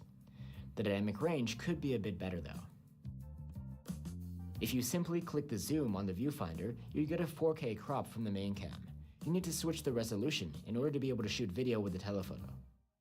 And despite being only 1080p, we like the output from the dedicated zoom cam better than the digital zoom. It provides a good amount of detail, and the colors look nice too. The 1080p video from the ultra-wide is not great, but it's still usable if you need it. The main camera uses always-on stabilization at every resolution. It works very well to iron out shake from walking. Here's a look at a nighttime video clip from the main cam. We've seen better in terms of dynamic range on other phones. However, the telephoto camera surprised us. It continues its stellar performance streak with nighttime video recording. So there you have it. The Nothing Phone 3a Pro packs a large screen, loud speakers, a good chipset and battery life, and a nice set of cameras, especially the telephoto. Plus you get some interesting features like the see-through design, glyph lights, and the essential key. There are just a few nitpicks. There's only splash-proofing here in a market full of IP68 rated phones. The telephoto camera can't shoot in 4K, even though it should support it. And in Western markets, there's only a single storage tier. But all in all, if you're shopping for a phone with solid camera chops in this price range, then the Nothing Phone 3A Pro is a unique proposition that's worth checking out. Thanks for watching, guys. Here are links to a couple of alternative mid-range options, the Motorola Edge 50 Pro and the Realme 14 Pro Plus. Let us know what you think, and I'll see you on the next one.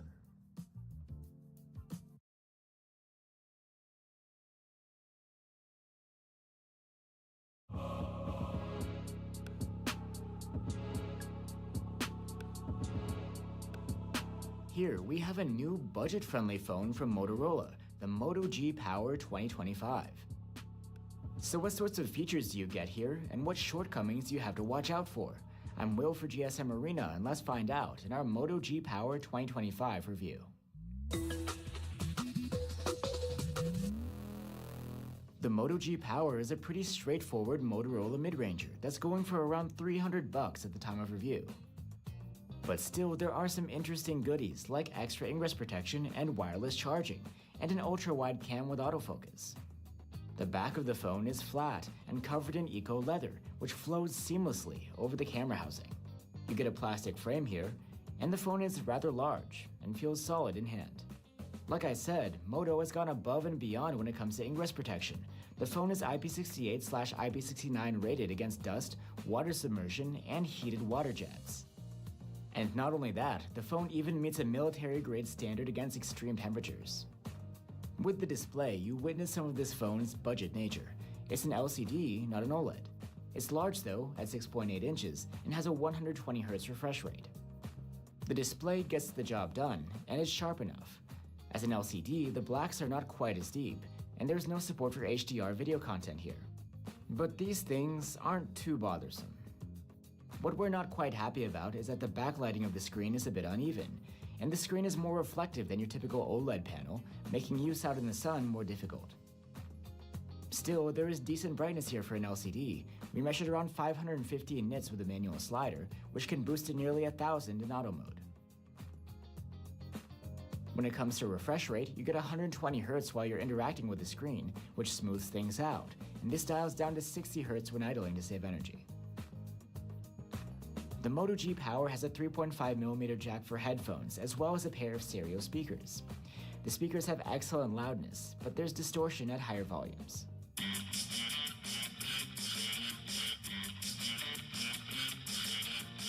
wide awake, but you're a nightmare.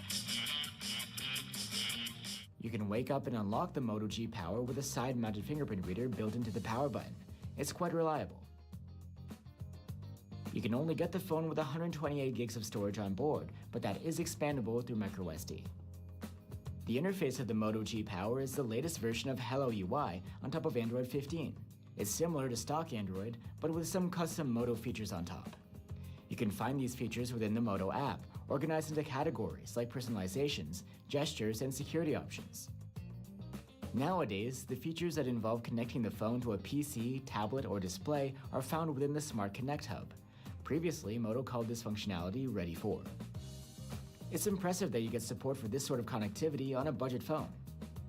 And Motorola will provide at least 2 major software updates and 3 years of security updates for the Moto G Power.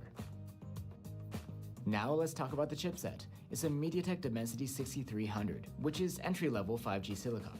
In benchmarks, the Moto G Power does okay, but it sits on the lower end of the spectrum, even when comparing within its own class. For just a bit more money, there are competitors with much more power under the hood. As expected, there's no problem with thermal throttling with such a modest chipset. So despite this phone's namesake, it's far from a powerhouse, but maybe the power refers to long battery life. Well, while it is decent, it's nothing spectacular. The phone has a 5000 mAh battery, and it earned an active use score of 11 hours and 56 minutes in our tests. We expected a bit more. There's support for 30-watt charging here, but the phone ships without a charger. With the compatible adapter, we were able to charge from 0 to 51% in 30 minutes, and a full charge took less than an hour and a half. There's support for 15-watt wireless charging here too, which is interesting to see on a budget phone. Now we have the cameras. There are two on the back, a 50-megapixel main camera and an 8-megapixel ultra-wide with autofocus, another rarity in this price range. The daylight photos from the main camera are alright.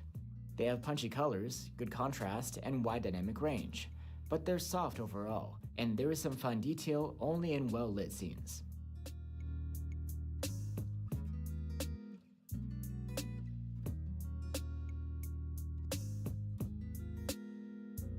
The 2x cropped zoom shots have little to no fine detail, and you can notice some upscaling artifacts.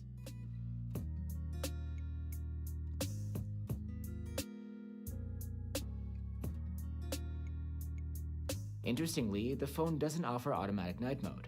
If you're shooting in the dark, by default the results are not good. You get extreme softness and no detail. There's plenty of noise, and even some upscaling artifacts too.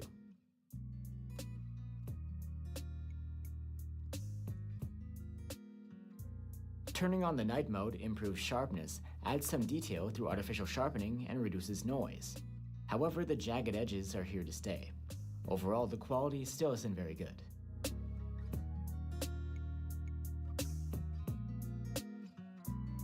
We didn't expect much from the ultra-wide camera, but we were surprised by the wide dynamic range and punchy colors. There is plenty of artificial sharpening though, and the sharpness and detail suffer if you have less than perfect lighting.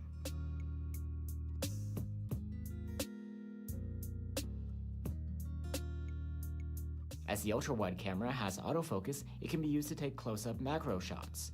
The results are pretty decent as long as you have enough light. The detail isn't spectacular, but the sharpness is alright.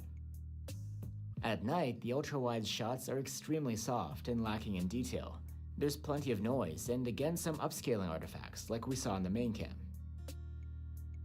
There is support for night mode here, but it doesn't seem to make a big improvement. Selfies from the 16-megapixel front-facing cam are pretty decent. You get natural-looking colors, a good amount of detail, and wide enough dynamic range.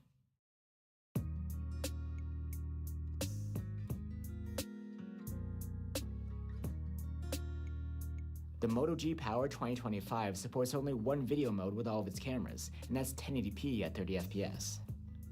Those from the main cam come out soft and a bit noisy, with washed-out colors and no fine detail. The ultra-wide camera's video is even worse, extremely soft and hardly usable. There's electronic video stabilization, which you can turn off. It's a bit floaty looking, with some occasional distortions.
So there you have it, the Moto G Power 2025.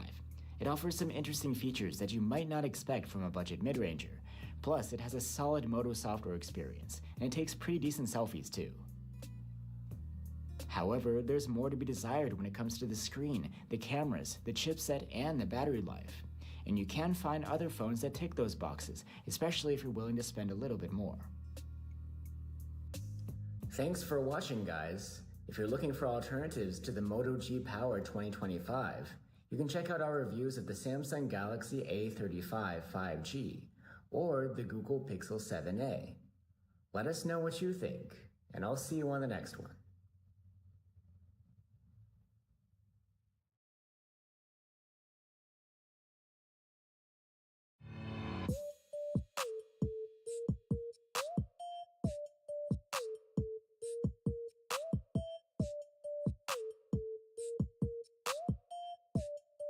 There's a new iPhone in town. We have here the iPhone 16e. This is meant to be a more budget-friendly iPhone, so how good is it?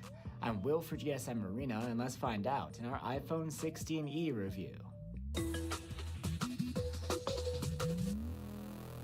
Apple has done away with this SE series, and taking its place is simply the E, or economy model, if you will.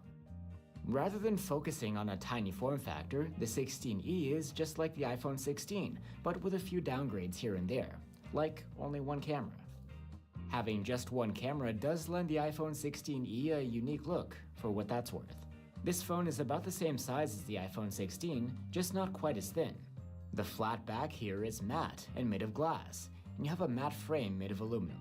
The phone feels compact and secure in the hand. Like the rest of the iPhone 16 series, there is an action key on the iPhone 16e. It's a hardware button which you can use to launch shortcuts. There is no camera control key though. That's reserved for the higher tier models. But you do get the same IP68 rated ingress protection on all of them, rated for submersion to a depth of 6 meters. The display of the iPhone 16e is similar to what we've seen before from Apple, a 6.1-inch OLED with ceramic shield glass protection and a 60Hz refresh rate. We have the same nitpick here that we had with the iPhone 16. At 60Hz, swiping and scrolling on this screen is less smooth than what you get on any phone with a high refresh rate. There's no always-on display support either. The display performs fine. It's sharp at 457 ppi, and there's support for HDR10 and Dolby Vision video standards. The bezels are on the thicker side, but that's to be expected here. Not only that though, the maximum brightness is only about 800 nits. It doesn't boost higher when you're out in the sun, so this phone will be less comfy to use outdoors. You do still get the large notch cutout too, and there's no dynamic island functionality to spruce it up. The cutout houses both the selfie camera and a 3D TOF sensor. That enables Apple's secure Face ID, which you'll use for biometrics, as there's no fingerprint reader. The iPhone 16e has a pair of stereo speakers for audio. They have very good loudness and sound great. Let's have a listen. I'm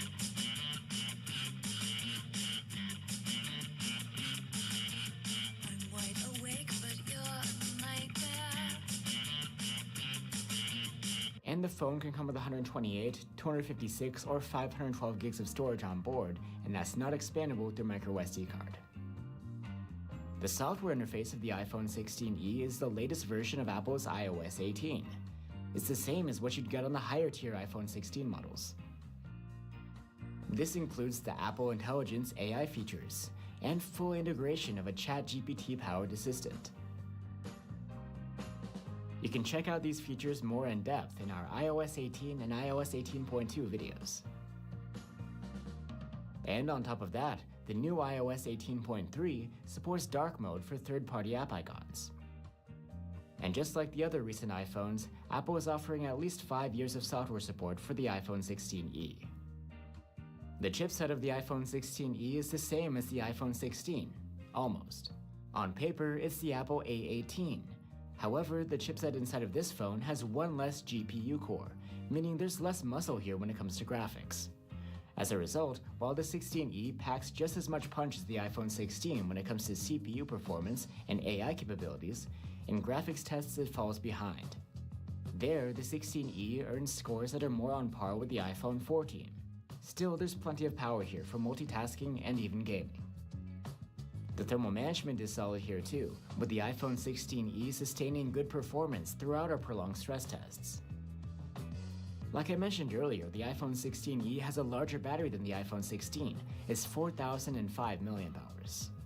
But despite that, this phone earned lower scores in our battery tests, with an overall active use score of 11 hours and 53 minutes. Screen on times were noticeably worse here, perhaps because it's using an older display tag. The phone doesn't come with a charger, but with a proper adapter we were able to charge from 0 to 57% in half an hour, and a full charge took an hour and 50 minutes, about the same as the iPhone 16. And now let's get into the camera quality. The iPhone 16E has just one 48 megapixel camera on the back. As with other iPhones that have 48 megapixel main cameras, the 16E can capture photos in 24 megapixels or 12, and we shot our samples in 24 to get the best quality possible. In good lighting, the level of detail is very good, but when zooming in, there's a bit of a digital jagged quality to random textures. There's also some graininess in the out of focus areas. Colors are actually a lot more vibrant than what you typically expect from an iPhone, and dynamic range is quite wide, to the point where some high contrast scenes can almost look a little washed out. Here's a look at some shots of people. And the 16E's camera can focus rather close, allowing you to take some reasonable close-ups. At 2x digital zoom, the iPhone 16E's shots are just decent. There's some loss in quality, which is expected. In the dark, the 16E's camera produces shots with pleasant colors, and there's alright detail where there's enough light. Shadows are consistently soft though. There's also a tendency towards overexposure, resulting in unusually bright shadows, plus some harsh highlight clipping in some scenes. Selfies come from a 12 megapixel front-facing cam with autofocus. They come out pretty great, with good detail, nice skin tones, and wide dynamic range. You can shoot videos in up to 4K resolution at 60 FPS with either camera. From the rear camera, the footage comes out with very good detail, reasonably vivid colors, and excellent contrast and dynamic range. The stabilization does a great job too, as is usual for Apple's phones. In the dark, things aren't looking nearly as awesome. The dynamic range is nice and wide, but the footage is not terribly sharp, being a notch softer than the iPhone 16. So that's the iPhone 16E. It provides the signature iPhone design and overall user experience for less cash than the iPhone 16. But the savings come at a cost. The display, battery life, chipset, and cameras have all taken a hit. How much you save depends on the market. This phone is much more expensive in Europe than it is in the USA. But if price is your priority and you prefer not to get an older iPhone model, the iPhone 16E is an option for you. Thanks for watching, guys. Here's a link to our iPhone 16 review if you'd like to compare. And another nice alternative from last year is the iPhone 15. Let us know what you think, and I'll see you on the next one.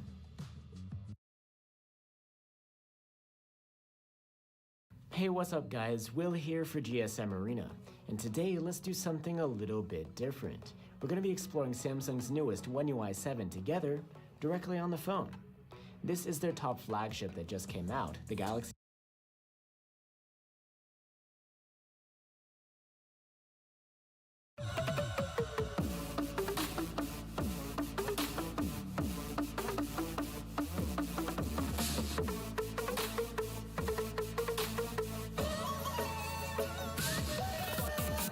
The Xiaomi 15 has gone global and is here to take on the likes of the Galaxy S25. I'm Will for GSM Arena, and let's see what the Xiaomi 15 has in store in our full review.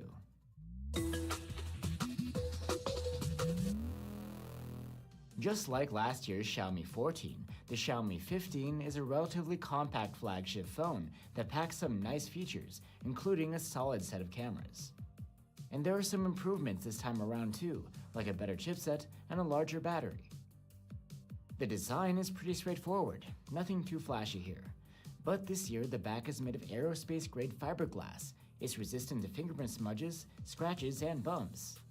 The aluminum frame curves toward the glass instead of the other way around, and the phone feels quite comfy in hand. And like last year's model, the Xiaomi 15 has IP68 rated ingress protection against dust and water submersion. The display is a 6.36-inch high-res LTPO OLED with a 120Hz refresh rate and is protected by drop-resistant Xiaomi Shield glass. The screen brightness has improved since last year. We measured a maximum of around 550 nits with the manual slider, and this could boost to over 1500 nits in auto mode, compared to 1200 on the previous model. The display is sharp, with a pixel density of 460 ppi. It has 10-bit color depth, and supports the HDR10 Plus and Dolby Vision video standards. And with this LTPO tech, the screen's high refresh rate is extra adaptive, dialing down as low as 1 Hz while the phone is idling to save energy. For audio, the Xiaomi 15 has a pair of stereo speakers with very good loudness. While the bass leaves more to be desired, mids are crisp and vocals sound good. I'm wide awake, but you're a nightmare. The fingerprint reader is ultrasonic this time around rather than optical. It's more responsive in general, except if you're using a glass screen protector. And the phone has an IR blaster, so you can use it to control other appliances with. The global version of the Xiaomi 15 comes with 256 or 512 gigs of storage on board, and that's not expandable through microSD. Out of the box, the Xiaomi 15 runs the new HyperOS 2 interface on top of Android 15. Compared to the previous version, it's very similar, just with some more refined aesthetics and under-the-hood optimizations. You get Google's Gemini Assistant on board, with plenty of functionality. And the useful circle to search feature also comes baked in. And not only that, there are plenty of other AI features too. You can find a list of them in settings.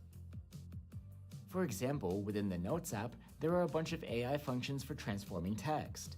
These include summaries, proofreading, translation, and changing the layout. There are AI-based tools in the gallery as well. AI Sky can turn the sky in your photo into something completely different, changing the whole mood. And other AI features include an interpreter which can translate in real time and also produce subtitles within supported apps. For software support, Xiaomi promises 4 years of major OS updates and 6 years of security patches here. Just like the more expensive Ultra model and many other current flagships, the Xiaomi 15 packs the latest high-powered Qualcomm chipset, the Snapdragon 8 Elite. In benchmarks, the Xiaomi 15 performs notably better than the previous model. The scores are great, as expected, with the phone holding up well against the competition. The thermal management here isn't too impressive though. We observed significant thermal throttling during our prolonged stress tests, and it wasn't smooth either, with plenty of dips and spikes. Xiaomi has upgraded the battery capacity this year from 4,610 mAh to 5,240, and the Chinese model even gets 5,400. With the global Xiaomi 15, the battery life is excellent, some of the best in class, with an overall active use score of 16 hours and 28 minutes. There's again support for 90-watt charging, but there's no charger included in the box. With a proper adapter, we were able to charge the phone from 0 to 83% in 30 minutes, and a full charge took 45 minutes. Pretty fast for a large battery. There's also support for 50-watt wireless charging. And now the cameras. There's a 50-megapixel main cam, a 50-megapixel zoom camera, and a 50-megapixel ultra-wide camera with fixed focus. There is a difference from last year. The telephoto cam has a different sensor and has a slightly shorter reach now at 2.6 times. Let's start off with the main cam though. The main camera delivers flagship-grade image quality during the day. The photos have good sharpness and fine detail, wide dynamic range, and accurate color reproduction. And the performance outdoors and even indoors is consistent. Unlike last year's Xiaomi 14, the main camera sensor now does quite well with 2x digital zoom. The photos have really good sharpness and contrast, and no obvious artificial-looking processing. At night, the Xiaomi 15 prefers to use its automatic night mode. These shots from the main cam are clean, sharp, and detailed. The detail in the shadows is impressive, and the phone handles highlights and light sources adequately too. Now we have the telephoto camera. It now has a 60mm equivalent lens, and at 2.6 times, it doesn't zoom as much as last year's model did. Still, these photos come out with superb detail and great contrast and dynamic range. The colors also look great and match the main camera well. This zoom camera is also capable of close focusing at around 10 centimeters, so it takes some excellent macro close-up shots. Photos of people also come out really well with the zoom camera, regardless of whether you're using the dedicated portrait mode or not. We have seen better skin rendition, though not from a phone this compact. At night, the telephoto camera shoots photos with plenty of detail and good-looking colors. The dynamic range is nice and wide, and contrast is good. Some surfaces do come out a bit soft and artificial looking though, because of the noise reduction and sharpening. Daylight photos from the ultra-wide aren't spectacular. There is visible softness, especially near the corners, and there is more to be desired in terms of detail, contrast, and especially dynamic range. Colors look nice, but they're not really well matched to the other cameras. The ultra-wide camera doesn't shine in low light, but it still does alright as far as ultra-wides go. Selfies come out at the native resolution from a 32 megapixel front-facing cam with fixed focus. These look good, with nice skin tones, good contrast, and wide dynamic range. But despite the high resolution, these photos aren't terribly sharp when pixel peeping. The phone supports 4K video recording with all of its cameras, and the main cam can now shoot in 8K at 30 FPS, up from 24 FPS last year. In 4K, the main camera's videos are absolutely flagship grade. The footage has abundant detail, great colors, wide dynamic range, and practically no noise. The telephoto camera also captures great 4K videos. These are very detailed, with great colors and no noise. Even the ultra-wide is quite solid when it comes to videos. They come out with plenty of detail and no noise. There is slight fringing on smaller details, but that's all. Here's a look at the video stabilization, which does a good job to smooth things out. And in low light, 4K video taken with the main camera is also very good, with above average dynamic range and detail. So that's the Xiaomi 15. It's a compact flagship with standout battery life and fast charging. You get an excellent camera experience all around for both photos and videos, and there's a set of up-to-date AI features by Google and Xiaomi. While the thermals could be better, and so could the ultra-wide cam, the Xiaomi 15 is a well-rounded high-end phone. It's actually one of our favorite compact devices right now, and it's worth recommending.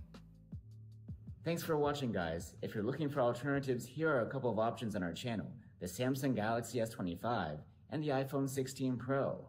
Let us know what you think, and I'll see you on the next one.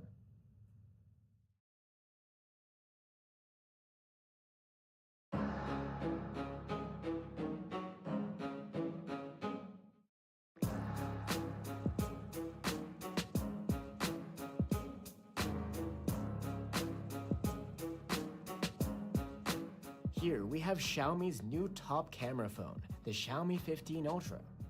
What new innovations do we have this time around, and how competitive is this phone? I'm Will for GSM Arena, and let's find out in our Xiaomi 15 Ultra review.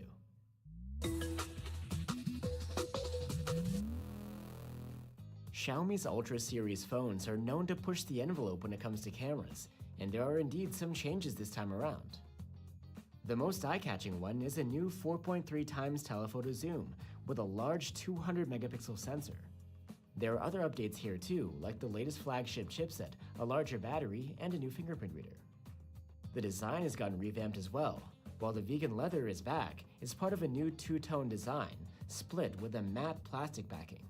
You again get a huge round camera housing and a frame made of aluminum.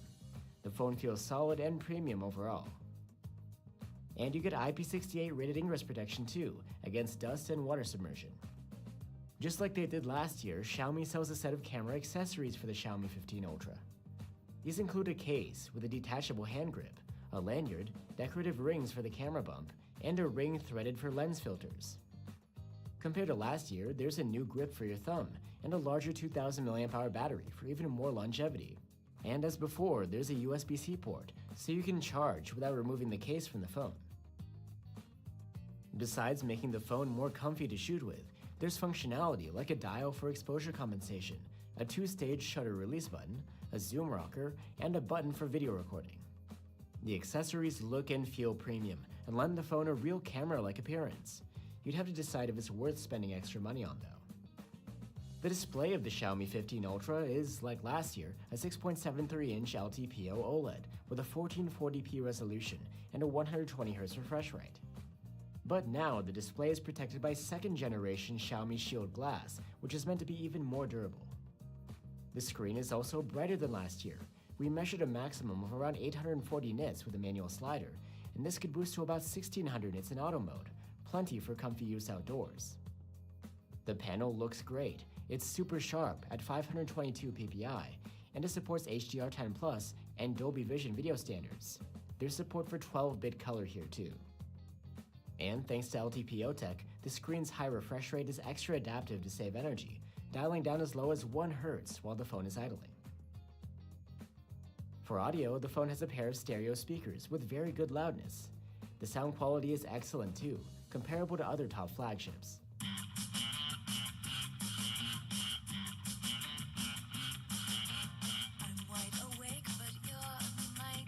Xiaomi has updated the fingerprint reader.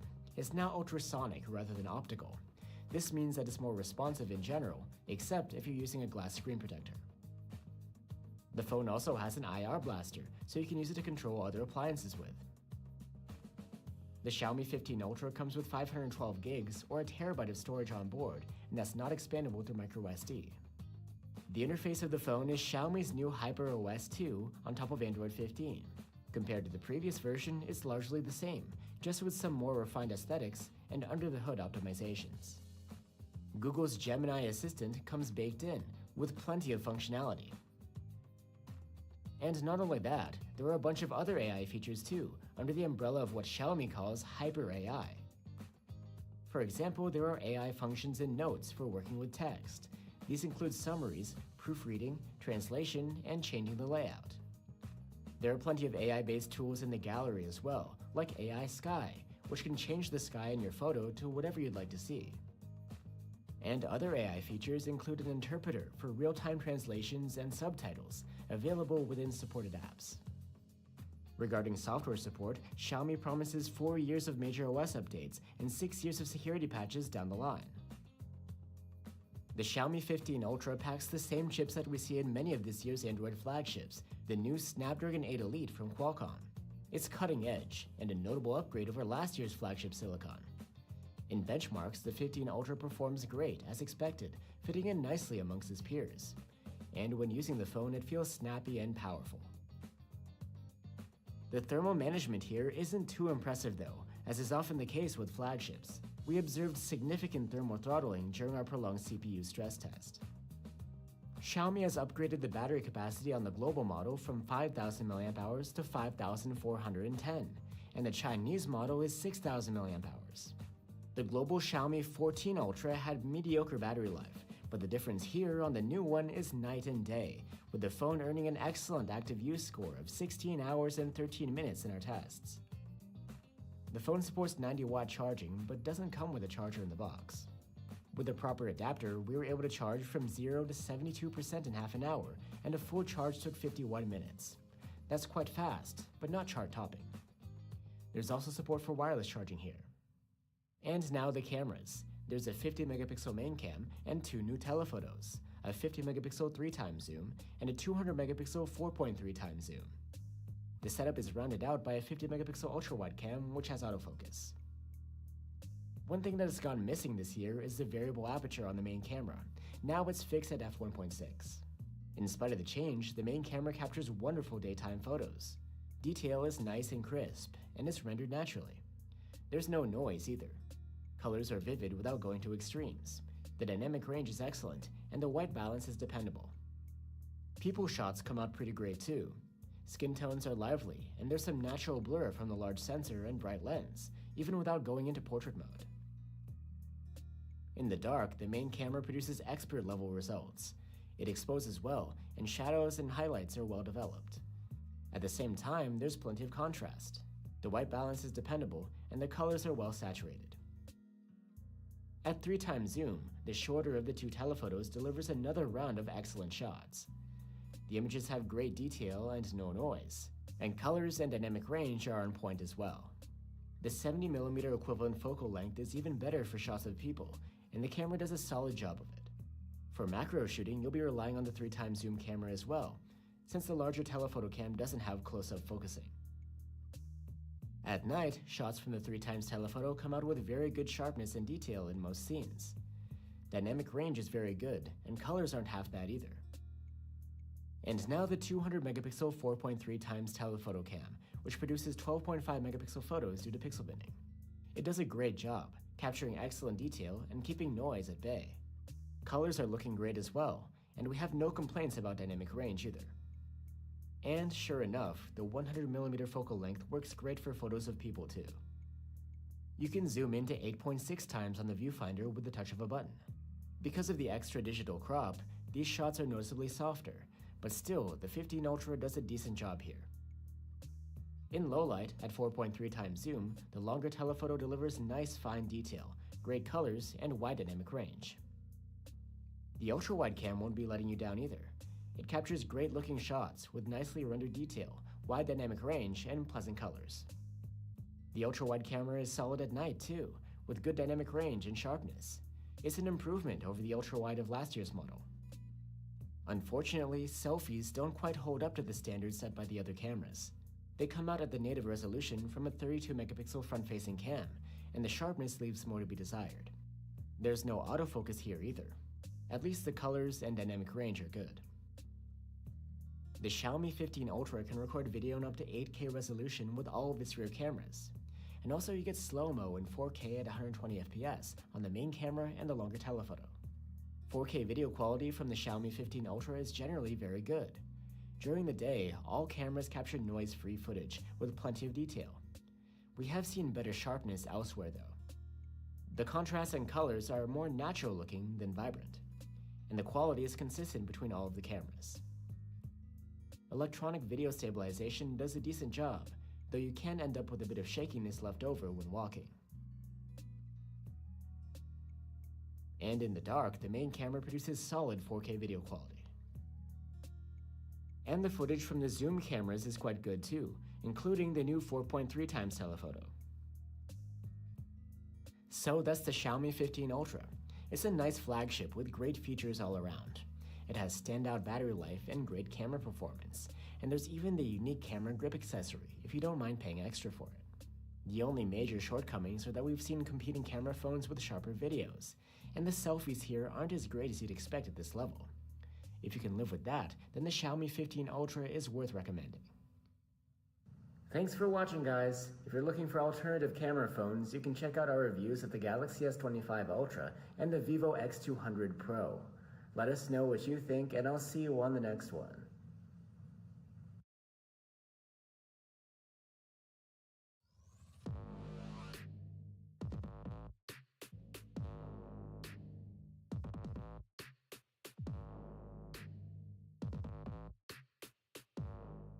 Here we have the next entry into Asus